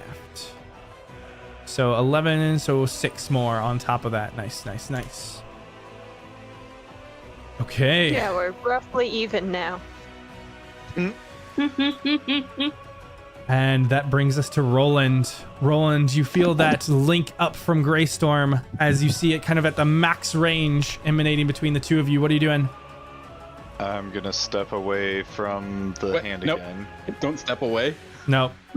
From the hand closer to you. And with that, the hand is going to take an attack of opportunity. I believe the 19 hits. Yep, it does. Okay. I will use my rogueness for the first time ever and uncanny dodge. Nice. So instead of 12, you take 6 points of slashing damage from the claws. Nice. And then I'm going to open up into the child All right. with 2 shots. Oh, Nice. Oh, yeah. Come on, Roland, kill this kid. Oh. All right, let's see. That's a natural 20, so that's straight up. Correct. And I believe he's going to use 20. another legendary resistance to ignore the critical. Boo, you whore. We gotta burn him. I don't get sneak attack either, do I? No, you do not. All right, so But you do get an extra d4 from that alacrity. Lightning. I have that turned on. Okay. Do I get? Is he ignoring all of the damage from the critical, or just turning it into a normal hit? There's not extra damage from the criticals. Remember, it's just the rolls, I believe. The effect. Now. Hold on, let me check that. Make sure that I'm Or not it goes to incorrect. health, I guess, or Yeah, so the criticals, when they hit, they go directly towards the enemy's health. Okay. And they are the roll, but because it's ignored, it's just a standard. So if you just want to roll the second one twice. Okay.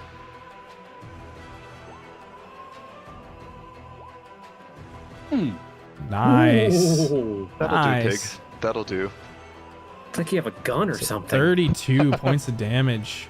2 12s on that last one, by the way.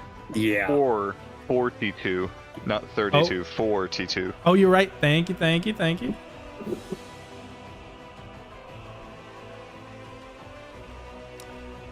Okay. And And that's action movement bonus action, so I'm good. perfect. That'll bring us to Rennie's turn. All right, Ray, if you promise not to stab me, you can have help. Please stab him again. I can't actually make that promise. I didn't plan to stab him last time. You can stab me back if it'll help. Alright, go into the other room.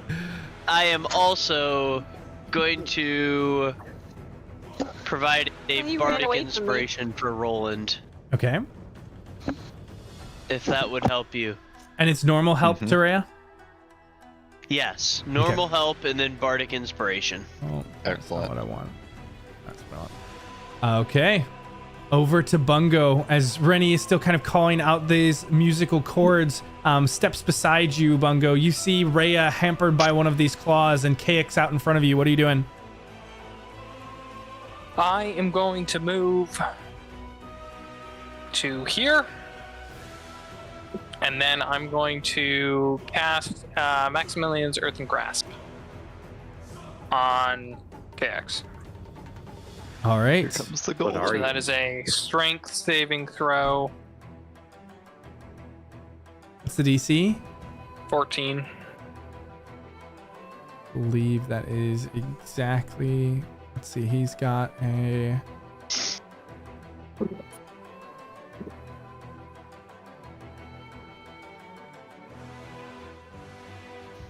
No, that's a +2. Okay, yeah. Yes!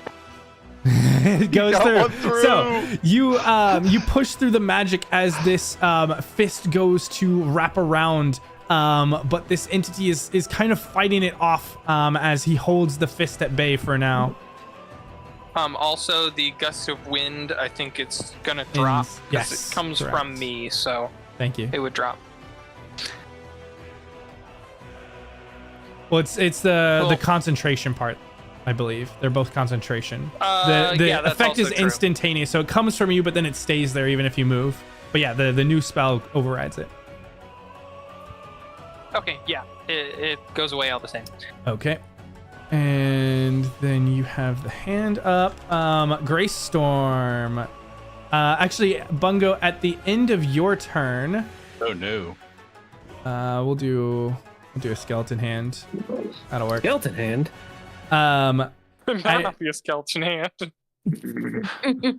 At the end of your turn, you see again as Cakes kind of reaches up and kind of moves his hand, and as almost apparating out of the air or kind of clarifying from where it was hidden, you all see another one of these hands that shifts over, and Cakes goes to hand off the orb to it. All right. Greystorm. Asshole. New target. Sort of the same as the old target. Except there's very few people that can get to that hand before it disappears. That completely ruins what I wanted to do. Remember that they go on initiative count 20. Fuck. What you doing, Greystorm? Give me 1 second. This spell has a lot of text. No worries. Just roll a d20 and see if you even need to read the text. That's a really fair I'll say point. under 5 to send the text.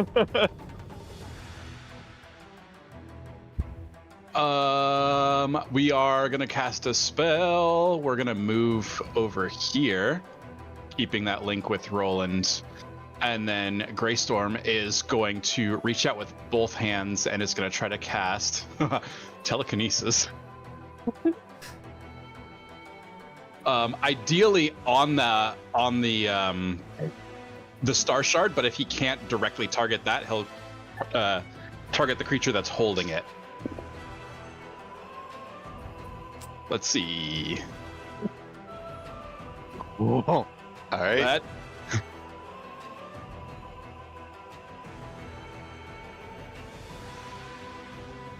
Are you gonna? You crazy bastard! You're gonna do to this hand what the Titan did to Boko, aren't you? Just pick it up and go. Yes. Am I Okay, allowed so- to target the? Do I have to target the whole creature that's holding it, or can I target the object? That's what I'm trying to ascertain. It does say objects at the very top in the first sentence. You can target objects. Weighs up to 1,000 pounds if the object is not Yes. being worn or carried. Oh, Yes, that's what I was looking for. Sorry. I was scrolling through all the text trying to find it because I thought it was in there. That's Yeah. why I said there's a lot of text. But you can, you can also absolutely do just- this at the hand. Yeah, you can also just sploot the hand and then the object is no longer being carried. I definitely don't want to sploot the hand. I would like. How tall? do. How tall is the roof here? It's pretty tall. You want to sploot the hand because then Jasira can grab the gem. I want Jasira's hands to be free to paste this kid. I want Jasira's That's bold, legs to but be I carrying the gem as far away from him as possible. Greystorm is going to reach out with this telekinetic energy, wrap it around the hand, and try to raise the hand all the way straight up to the ceiling. Okay. And so it needs to make a save. What is the DC? It's a contested versus my casting. Okay, and it's strength? It's strength versus my casting. Okay. In and out. Why is my sheet so weird? I can't even see my... There we go. All right. Oh, Jesus. So Oh, my this lord. is Wait, that's an ability check. Somebody flash of genius me. Oh, nobody's close. Shit. so Wait, is it 60 feet? You do have an artificer standing next to you, but Is it 60 feet? hold on, let me look. 30 feet. Oh. For Flash of Genius. So, Greystorm, as you surge this energy around, you lock onto the hand and you have a stable connection. But as you're trying to fight it right now, the power of the hand or what's powering it behind is overpowering your natural willpower for this spell. But you can continue to try this as it is a concentration spell for you.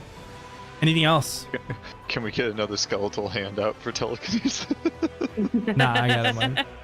I don't know if I have anything as a bonus action necessarily. You can do another of the links. You can have multiple of them up, I think. I don't remember how many. But... I think I only have one more after this one, though. It's entirely up to you, just letting you know. Since this is a new character and all. I'll forego it, and I'll familiarize myself with the other links. No worries. Is it an action or a bonus action to supercharge a link? Action. Okay.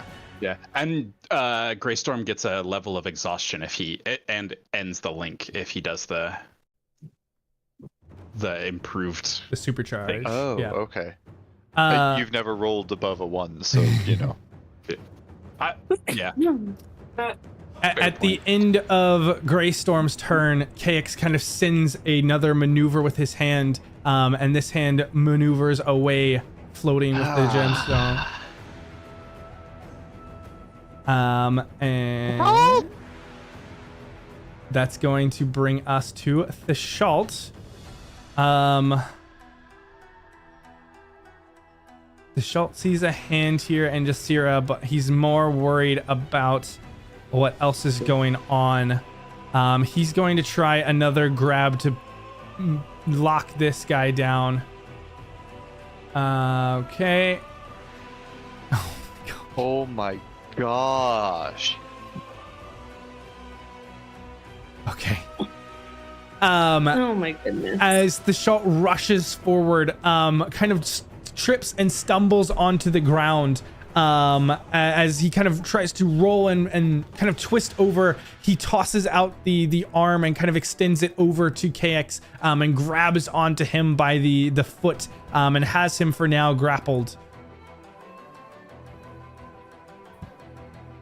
And at the end of the Schultz turn, KX just kind of looks down and kind of scoffs and continues to send the hand further away.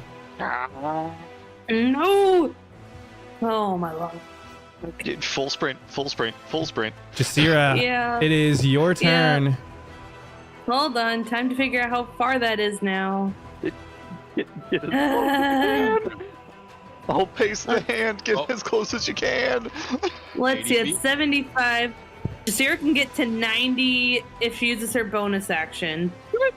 Step of the wind. So we'll do that. Yeah. We're gonna do it. No fucking way. She's like, get the fuck out of here. Okay, Bungo literally so no died bonus. for that Use an Starshard. action to put the whole hand into the bag of know! holding. I mean, yeah. Okay. So we have what? That'd be 2 melee actions. Mm-hmm. I think is all I got, right? That's how you can start. Essentially. Yeah. Okay, we'll start there. So, I want to do so many things. So frustrating. I do need at the start of your turn another con save. Was that one of the things you wanted to do? No. Okay. So I'm still sneezing a lot. another 5 points of poison, and these are all at Jesus. disadvantage. Yeah. I mean, whole hand. I mean, I think that's what we gotta do. I think we're gonna go for whole hand into whole bag. Okay, so you're trying to grapple here? Yeah. Okay. Well, I guess it's an action, so either way, even if you can smush it or you can. We're gonna fucking try. Okay. All Is we it can do is doing an try. action against Jasira? Yeah, it is a Open the creature, bag and so this is an opposed athletics check. Open the Okay, I bag can- and use it as a butterfly net. Just like lay it on the ground. Go you ahead know. and give me an athletics check at disadvantage, Jasira. Okay. And I'll say, before we get into this, I just rolled. What you need to beat is you need to beat, not meet, but beat a 14. Maybe. I'm not even gonna. So Maybe. I'm not even gonna look. We'll So see. you know, We'll I'm see. not even gonna look. We're gonna hover and we're not gonna look. How'd it go? Oh. That's a net 1. Balls. Jasira, Can I do it again? you- Can I do it again? you move I get- forward to try and grab this thing, and it is right at the end of its movement, and KX begins to manipulate it higher into the air. It's not quite out of your range, but now they know what you're trying to do, and it's going to get harder. Fine. Hold on. Hold on. Hold And on. Where is it? Roland can have advantage. Okay. I For what? can... I did silvery barbs. I guess I should roll to see if it goes Oh, off. sorry, I didn't hear that. Okay. Did I fuck up?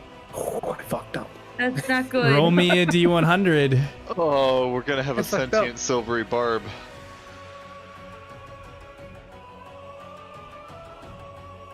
Oh shoot, why?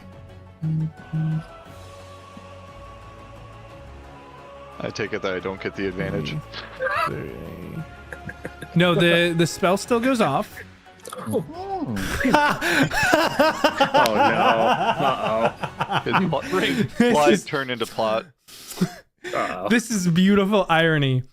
Clyde, as you speak out the silvery barbs, the spell does go off, and I'll re-roll. Roland, you do gain advantage for your next roll. And Clyde, you feel a tingle across your tongue. Greystorm standing next to you sees your tongue suddenly go silver.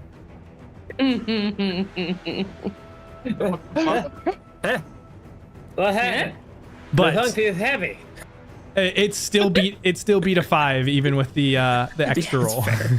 Oh my goodness. So that was an action or an attack, so you can still do it a second time if you would like, Jasira, but it has And gotten for the slightly record- harder. That's okay. I do have slightly. I still have a couple more feet of, or 10 more feet of movement. The silvery I think. tongue. What, 15. Does it have a It's mechanical moving thing, or do I up, just have a not lift? away is the problem, and so you're like Well, correct. hitting upwards is why it's causing more difficulty. Oh, I know, but like she can like run and do a running high jump is what Okay. it looks like in that athletic. Yeah, I don't know if that helps, but that's what we're aiming for. Kind of going for like a. That's what we doing. yeah. Go ahead and give me another Like- athletics check at disadvantage. We'll say this time the number to beat is a 19. Oh Okay, my! look can this do time, this. because not looking didn't work. She jumping like Shaq. She's doing all she Shaq? can. Don't blink. How about a No. 9? You try and grasp onto this hand, and it is just weaving and dodging away from you. You can't quite get it locked down with the bag. That does count as an attack, and so I believe you can still use a bonus action to try and hit it. I believe. No, she had to run as the bonus action. To get over here. Ah, gotcha. So Okay. her final free movement, she's gonna flip off Azix in the back. Fuck you, bitch. Fuck you. Okay. With at initiative 20, it does come to their turn again. Jasira, you can make an attack of opportunity as it's going to try and leave your space. Yep, we're gonna This try the one top more of the battle time. round. No, Jasira was the top of the battle round. Yes, please. We're gonna try that one more time. Is it still disadvantage or? Yes, because it's for the next round and you were at the top of it. Yep. All right. One more time. So this is an attack roll because you don't have the thing. Smacked it. Yeah. Sorry. So that's still a 19, that still hits. and it's +2. That still hits. Plus So two go ahead and more. roll it regardless, but it'll just be damage. It Yeah. won't be the grapple. Yeah. Yep. So 9. 9. Got it. That's still good. 9. All right. And so it is going to drift up into the air now, sacrificing movement away to try and get out of your melee range as it's hovering at about 20 feet into the air. With that movement, and that it can't burn that, so that's as far as it goes on its turn.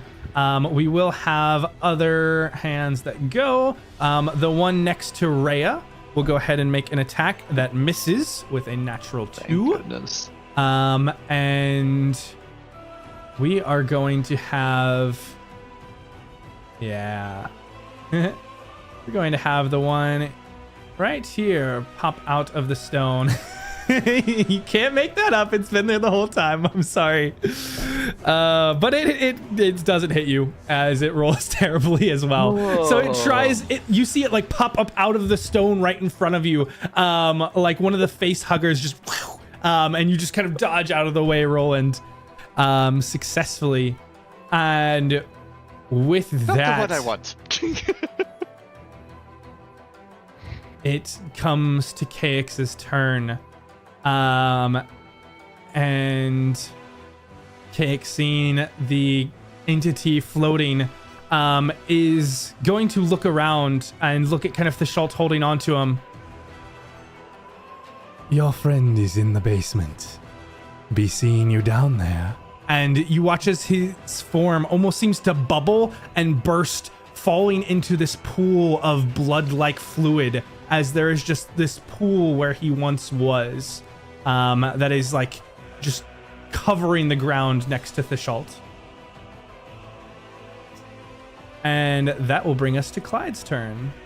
All right, Clyde's gonna shoot this fucking thing with a crossbow so that Roland can shoot it. Thank you. Like, all right, well, that weird fucking dude's wrong. All right, fire. It's 80, so I'm in range. I can re-roll that. I'm gonna laugh so hard when you kill this thing. Please kill it. That'd be Not great. quite. Roland, please. That does not All hit, right, but so- Roland, you can make an attack at advantage. the And then bowstring goes, disadvantage because there's something within 5 feet, so normal. Okay. 20 to hit the hand. 20 does hit, but just no Nice. sneak attack, unfortunately. Still 19 damage. On top Still of the 9 19. that Jasira did. Dang. Very, very nice. Those that lightning damage coming in clutch. As Who did with fucking thumbs off?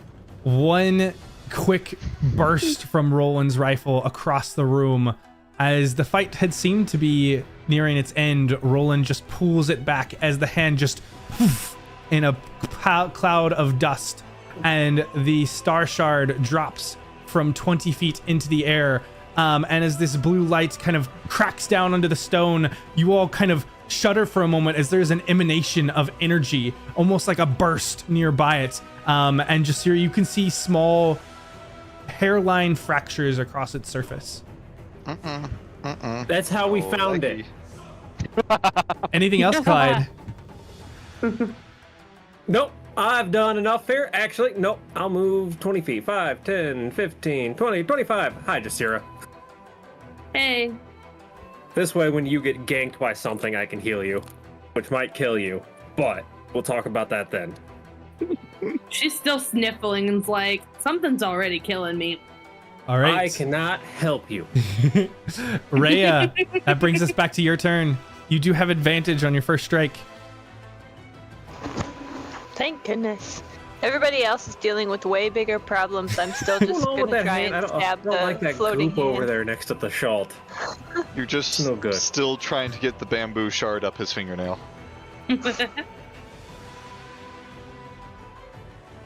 That definitely hits both of them. Kill it. Thank Kill goodness. it with fire. Yeah. Wow. With a pop, you pasteurize this hand into dust. Excellent. Ace your eyes. Anything else, Rhea? Any movement? Yes. I can't move too much, but I will head in the general direction of everything else. Your shade was already up, so you do have a bonus action if you would like to use a dash as a bonus action. Oh, that's right. Then yes, I will do that. That was 30. And okay, I can get to like the first step.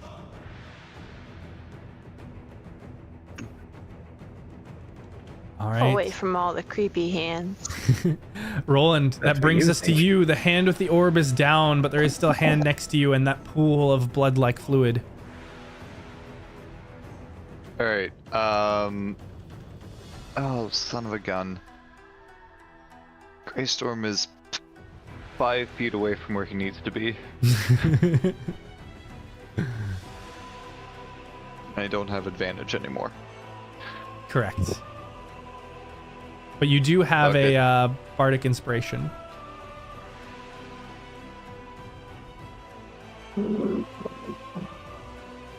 We're going to... This is a bad idea. Cast Booming Blade. Okay.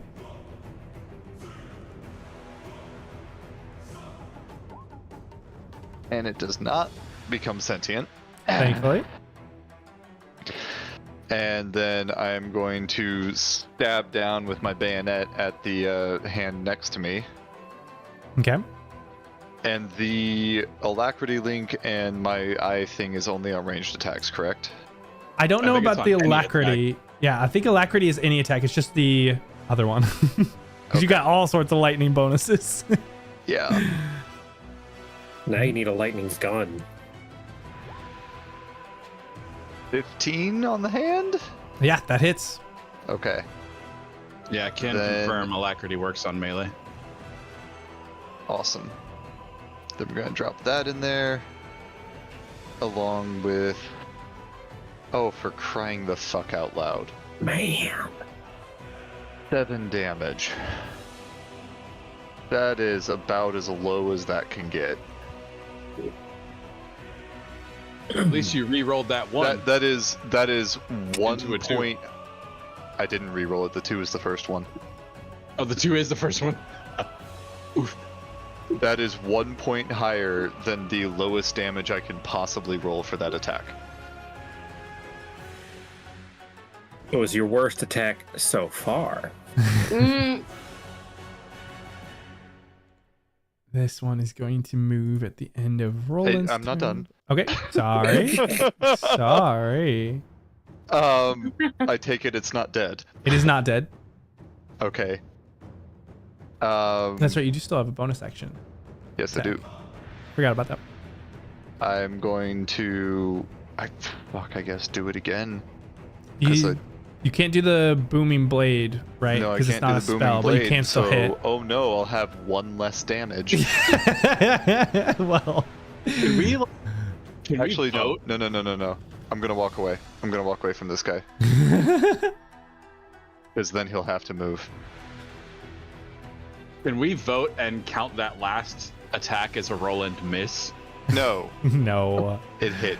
It is was going to try melee, so it and doesn't take an count. attack of opportunity on you, but it Go for misses with a natural Excellent. 5. These hands are terrible. He didn't die. Then- All the rolls tonight have been pretty bad. And then I'm going to shoot this one down here closest to Bungo and Rennie. Okay. And now I get all the others back up.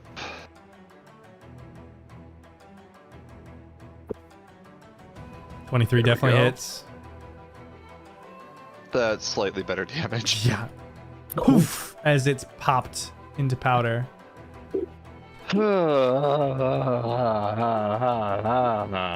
Rennie!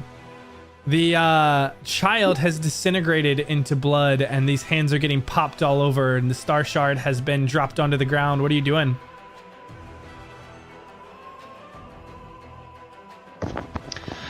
All right. Where did you say it was? The Starshard? Yeah. Yeah, it's the blue gemstone on the ground over here. And those cracks Huh. are how we found it.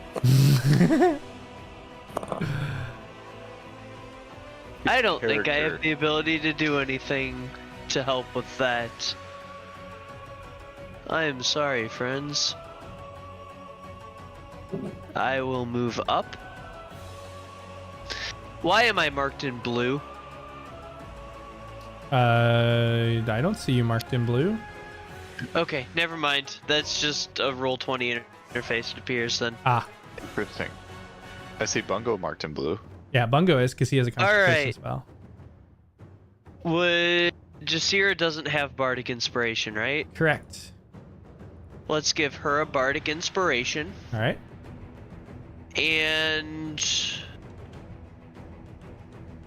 let's offer a special help to Roland. Thank you. I need special help. Alright, my wonderful friends. Receive for it, my buffs. Please don't stab me.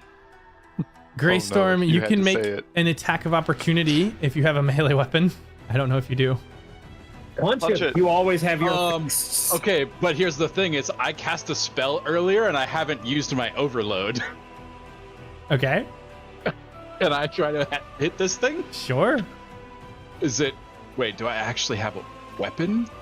I would No. imagine he has like a dagger, but if he doesn't, you can always just use strength and try and punch him. Yeah. Punch him with a lightning fist. Ooh. No. Plus Guys. proficiency makes it 9. You are not proficient with unarmed attacks, unfortunately. Everyone is proficient with Is unarmed it? attacks. With their but they only Everyone deal is- yeah. strength. Oh, one. they only. yeah. That's what it is. Yep. You're right. You're right. But regardless, yeah, Uh, you are not fast enough to connect with this creature. Unfortunate. Where's my warcaster? And that will I don't know. bring Where'd you put us to Bungo's turn. Bungo, I'm you gonna have. move- Yep. Sorry, go ahead. You have this hand up that was trying to grasp onto KX, but the form has kind of disintegrated into this reddish pool. So I'm gonna move the hand to this one, and it's gonna do rock paper scissors, and then do hand and just try and smush the hand.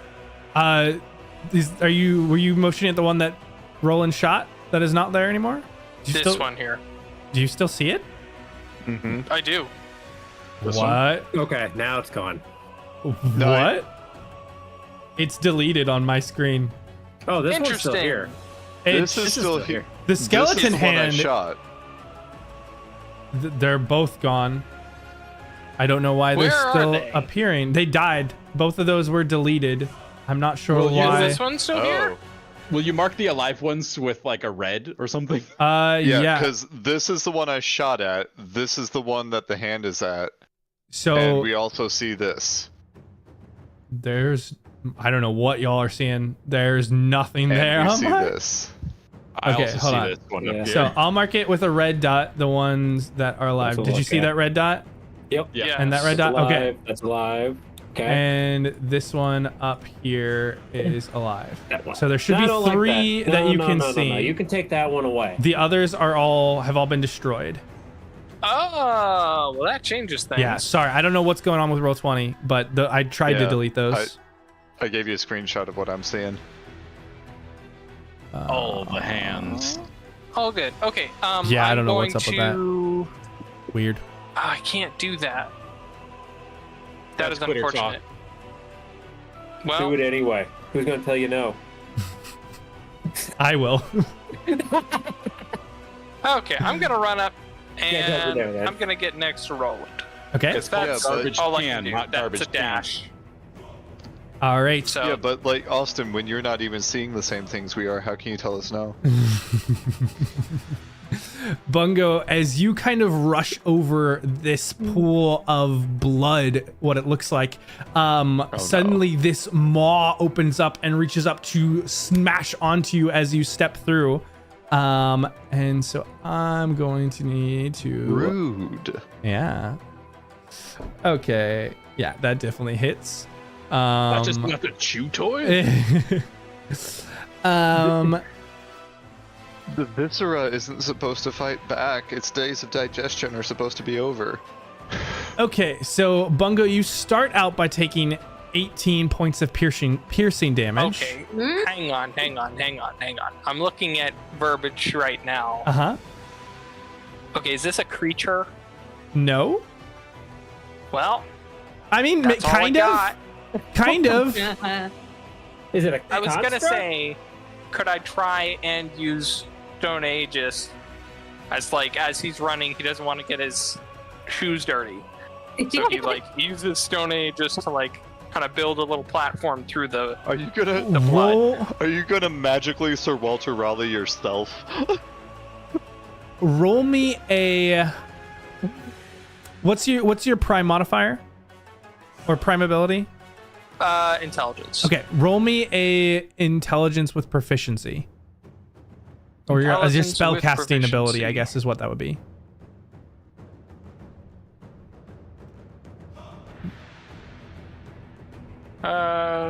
Here.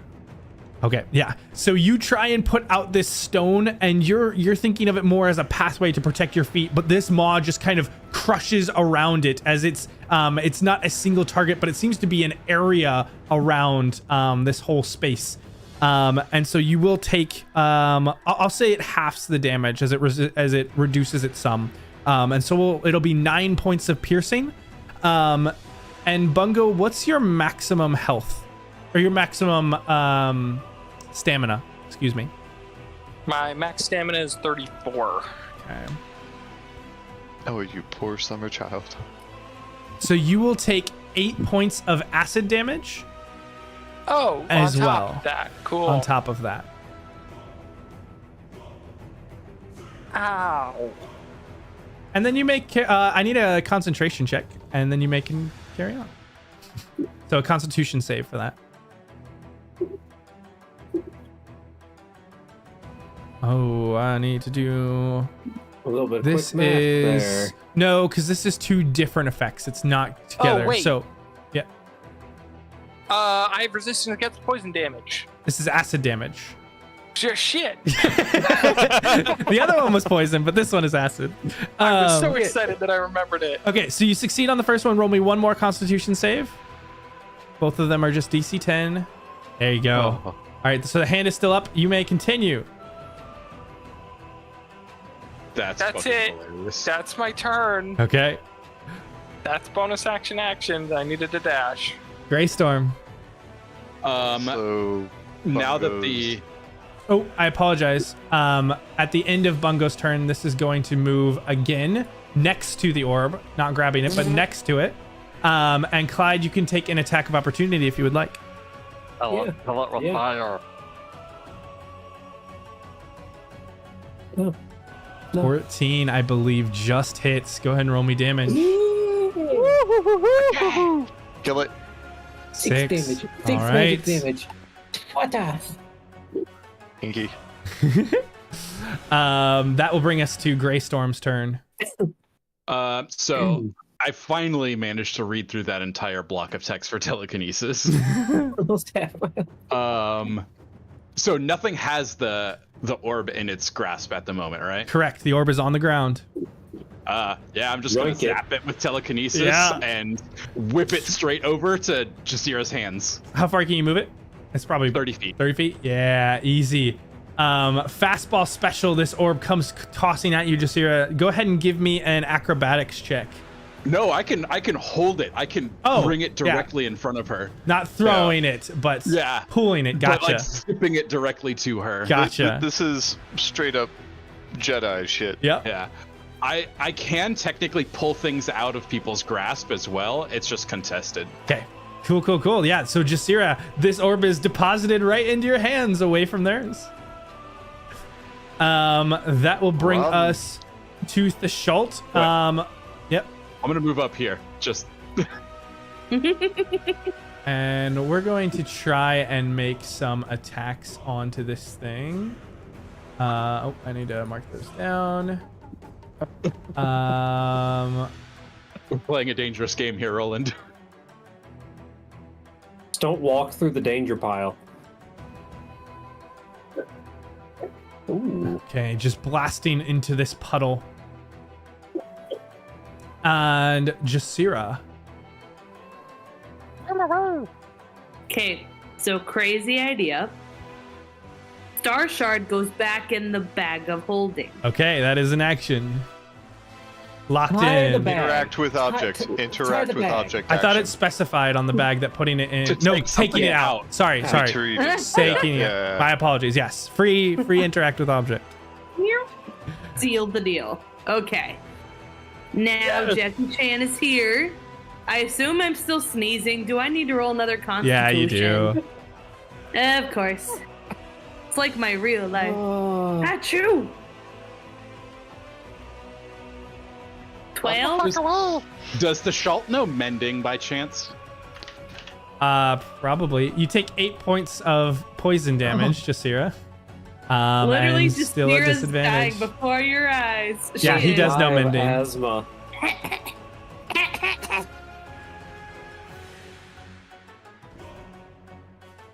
Okay, and you said the 2 up front and the 1 in the back. Okay, well, 1 up front and 1 in the back. Yep.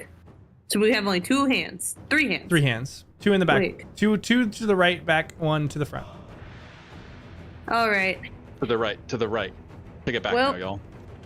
What Jasira One hop learned this time. is now that she has a shard, she's piecing out and like, all right, y'all, I have asthma. I'm gonna walk my ass to the other side, Do it. away Outrun from them. all these things. Yeah, can you do an Outrun them all. action to like cough your lungs out real quick? Medicine Harry check, needs use your inhaler. all of them and get over here. We're just gonna use bloop bloop and just like leave me alone. Cough, cough, ack, ack. Okay. And with that, this hand is going to move towards Clyde. No. Go away. Actually, we're gonna try and get the telekinesis down, so it's actually gonna go towards Greystorm. No, stop that. Greystorm, make me a dexterity saving throw. Dexterity saving throw. Oh, Got shit. it. That's Make me not a good. Constitution saving throw at disadvantage. Constitution saving throw at disadvantage. Ooh. What kind of fucking logic is that? So this hand flies directly into Greystorm's face, and it smashes into dust as you begin to inhale and cough up. You take 3 points of poison damage, but your coughing clears. I do need you to make me a concentration check at disadvantage. Oh. Still plenty. Look at that. As this one. Can I have some of those? Please? As long as you make the dexterity saves, I think we're okay. I got it. Dust is your ally. I was I got raised it. in it, molded by it. I did not read a non-dusty book until I was a man. As the blood seeps down through the floor and disappears, you are left with just 2 hands. Clyde, it is your turn. Oh wait, hold on. I forgot to move these guys because they Yep, came move them as closer, well. please. Yeah. Who's got 2 hands and is still strapped to a table? This You counted guy. your hands recently. Are you sure Oh, you you have went- both? You don't have 3 anymore? No, I don't. Oh, I'm not what sure. a bummer. All right, Clyde, what you doing? Clyde is going to move 25 feet to Roland.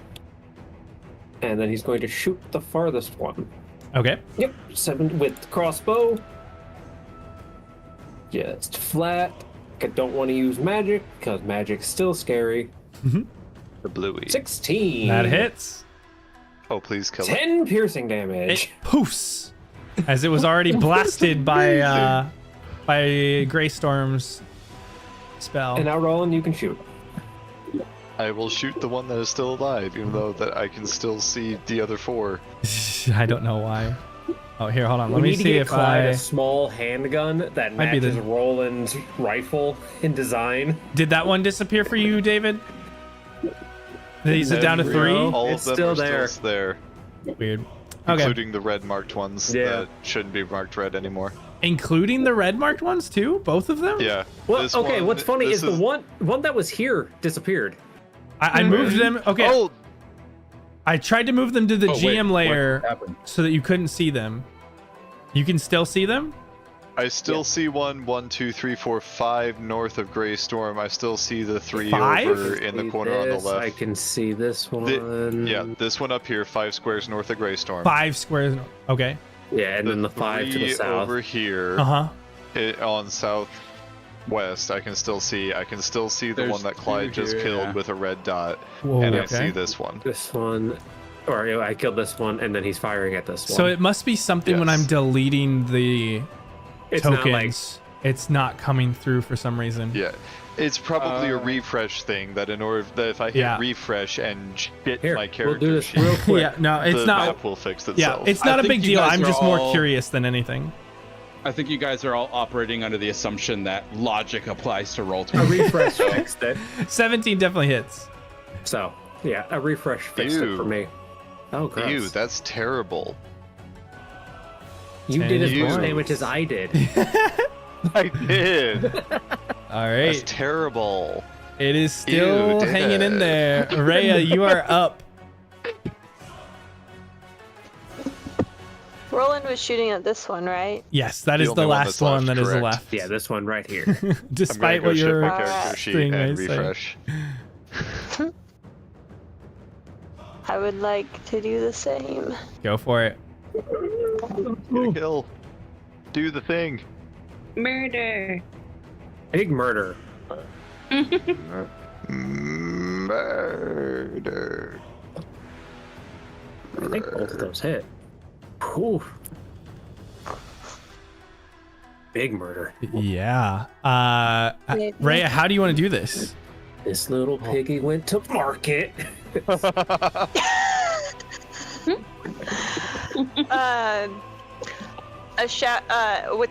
With a shout of thanks for Roland for getting him most of the way there, you know, like loosening the lid on a jar to make the last bit easy.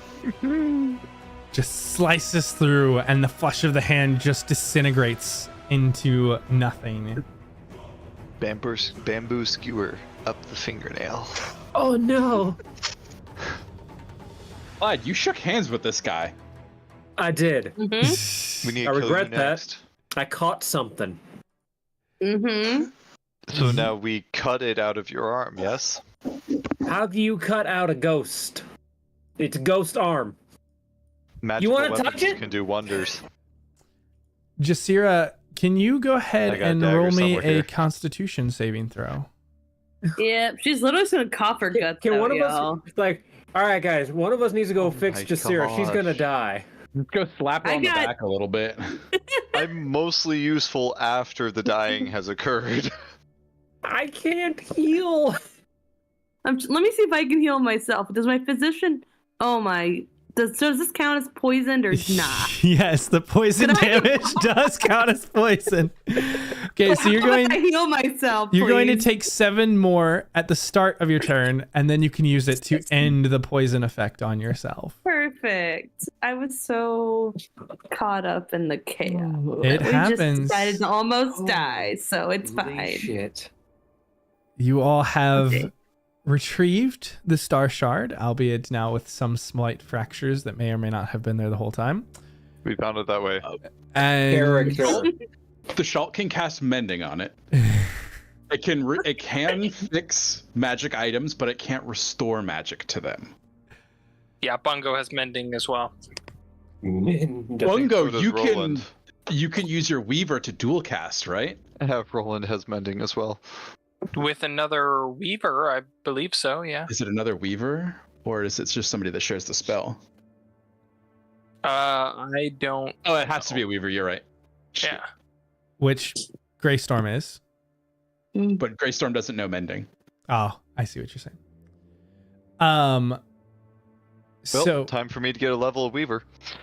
as Jasira kind of finishes coughing, now with the Starshard in tow, you all begin to kind of recuperate and look around, feeling that you are once again alone.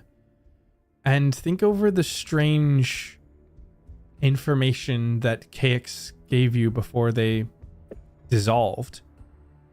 That Your friend is in the basement. apparently your friend is in the basement, but you all thought you saw all the levels of this building already. Through the elevator. Clyde's going to very surreptitiously check Boko's corpse, make sure it's still in the bag of holding. It does still appear to be in the bag of holding, yes. All right. Oh, how weird is it going to be that when we get Boko back, we're going to dump his corpse on the ground in front of him? Oh no! You don't know if Boko's in the basement or not. He said your friend. Boko's in the bag of holding. No, it's gonna be Garrett and Red. Yeah! Oh, Wait, yeah, wait. if we could get Garrett back, that'd be amazing. Oh my Was god. Garrett the one on the island that got ripped? Yeah, I got ripped. Yes. Yeah. Garrett Okay. and Red.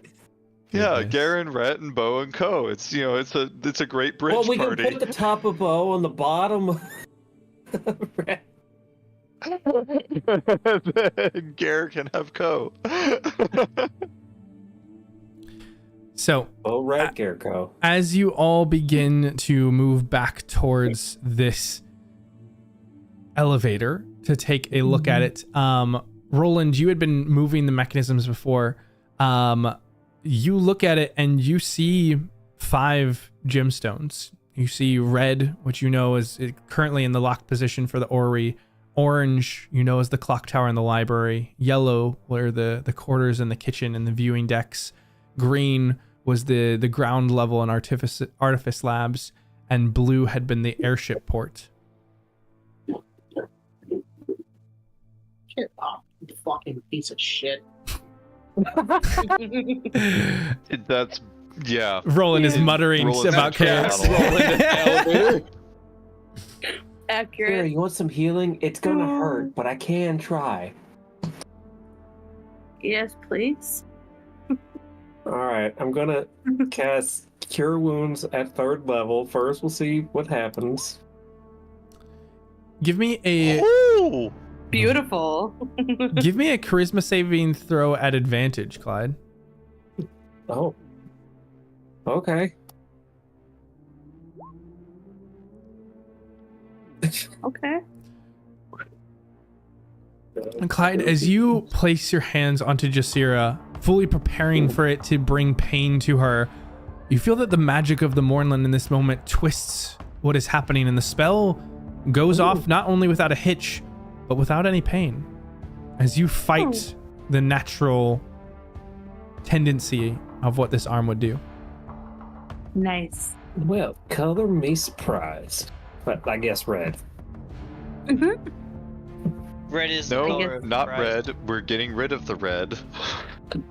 Wait. It might be growing on me. It better not be, or I'm gonna cut it fucking off. Ghost Wow. arm. While this is So all is that- happening, I can cut above 15 the ghost. Perfect. while Roland is looking at the elevator, Greystorm will walk up to Jasira. He'll say, "Can I see that crystal, please?" No. She's gonna look around, make sure no creepy hands are here. Pull it back out. Greystorms. Yes. Greystorm No wants to creepy see if hands. this thing can Regular be. hands. Jasira, give me a perception check. Oh boy. Greystorm is the child. The fight begins again. Oh no. Insight check. You look around and you don't see any creepy floating hands around. Of Greystorms. Except for Oh, yeah. Greystorms. They're very blue. Yeah, that's right. He fine. is blue still. Wait, okay. Wait, I should have been talking with a lisp. Got a silver tongue The still. silver tongue. That's okay. Everything does taste faintly metallic now, Clyde. Mm. But it's a great vibe with your tight pants. You know you're going to be rocking a stage someday. Clyde is soon. like, I kind of hope it's permanent. Violence. Greystorm, as you kind of pick up this orb to investigate it, are you working with Bungo to try and cast Mending on it? I think just take a look at it, see if it will take to that kind of spell first. Sure, give me an Arcana or a History check. Go Arcana. Greystorm have any feats that make Arcana better? Because I don't see any feats on his sheet. Yeah, I don't think I mocked him up with any feats. But for this instance, Greystorm is a lot of his tendencies are towards dynamancy, which is one of the aspects that Weavers study. And this is more in the realm what would be perhaps geomancy, and you don't get any readings on it on what this material is, much less if a spell is going to work on it and be worth the risk of potentially animating. Is Bungo That's how the clock got fixed in the Geomancer? animated mending spell. Is Bungo what? a geomancer? Yes. Yes. Greystorm will call you over. What do you think of this? Do you think this would take kindly to our mending spell? Yeah, I can take a look at it. Could I do a check for that? Yeah, give me an Arcana check. I think this is, yeah. Probably should have had you do it in the first place if you're a geomancer. So, Bungo, you remember looking at the stones and manipulating them, and when you first examined the Starshard, it was unlike anything you had ever experienced before. And though it is like a stone, like earth, it's not one that you feel. It feels like a distant connection. This is not of this sphere, not of this material world. And so you have some natural affinity still here, but it is much dampened, and you're still slightly unsure of exactly what this is. But from the depictions in that stone room, you know that the resource seemed limited and expendable. Limited and expendable. Where this material was how they were supercharging abilities and giving them enhanced powers, but it was a finite resource that they were fighting to keep to be able to use. It had immense power, but it could be used up or destroyed. And so in that regard, with mending, it's not something that you can mend to keep it going and flowing. You might be able to fix the cracks, but the energy that was released is already gone. Well, Can I tell, has all of the energy been released, or just like a little bit as it cracked? Just a portion from the cracks. Okay. Yeah. But it showed you that physical damage can cause a violent release of energy. Okay, what if we attach it to a hammer? What if you attached a nuke to a hammer? Leave. Yes. Perhaps we should keep better care of this. Yes, maybe we should store it somewhere safe, like, I don't know, a bag of holding. Greystorm will gesture to Jasira for her to take it. Cute. And I get it back in the bag. Can we tie the bag shut? Quick Oh, follow-up yeah. question. Or maybe just put the bag of holding inside of another bag of holding. Hey, I got one. Quick follow-up question for you, Austin. Uh-huh. This elevator, you said it's magical and it sort of rises. It's a platform that rises, right? Yes. How much does it look like it weighs while I still have concentration on telekinesis? What's the limit on telekinesis? 1,000 pounds. Yeah, more than 1,000 pounds. That's not that much. Definitely more than 1,000 pounds. That's only like 5 of me, dude. This is like a pure metal platform. while all of this has been going on,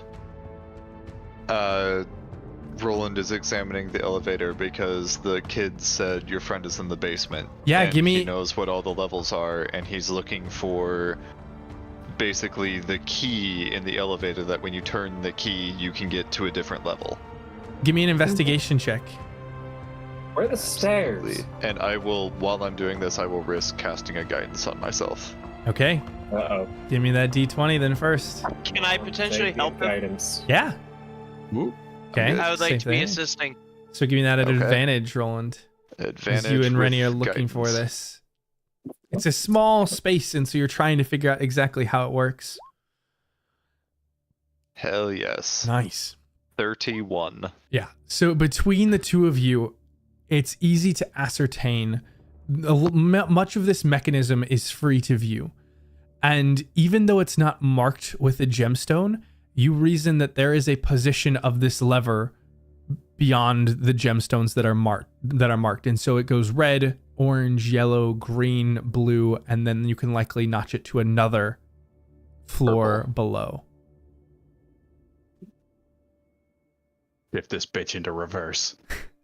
Yeah. I'm going to call everyone to gather around and activate the French tank for the extra gear in reverse. All right.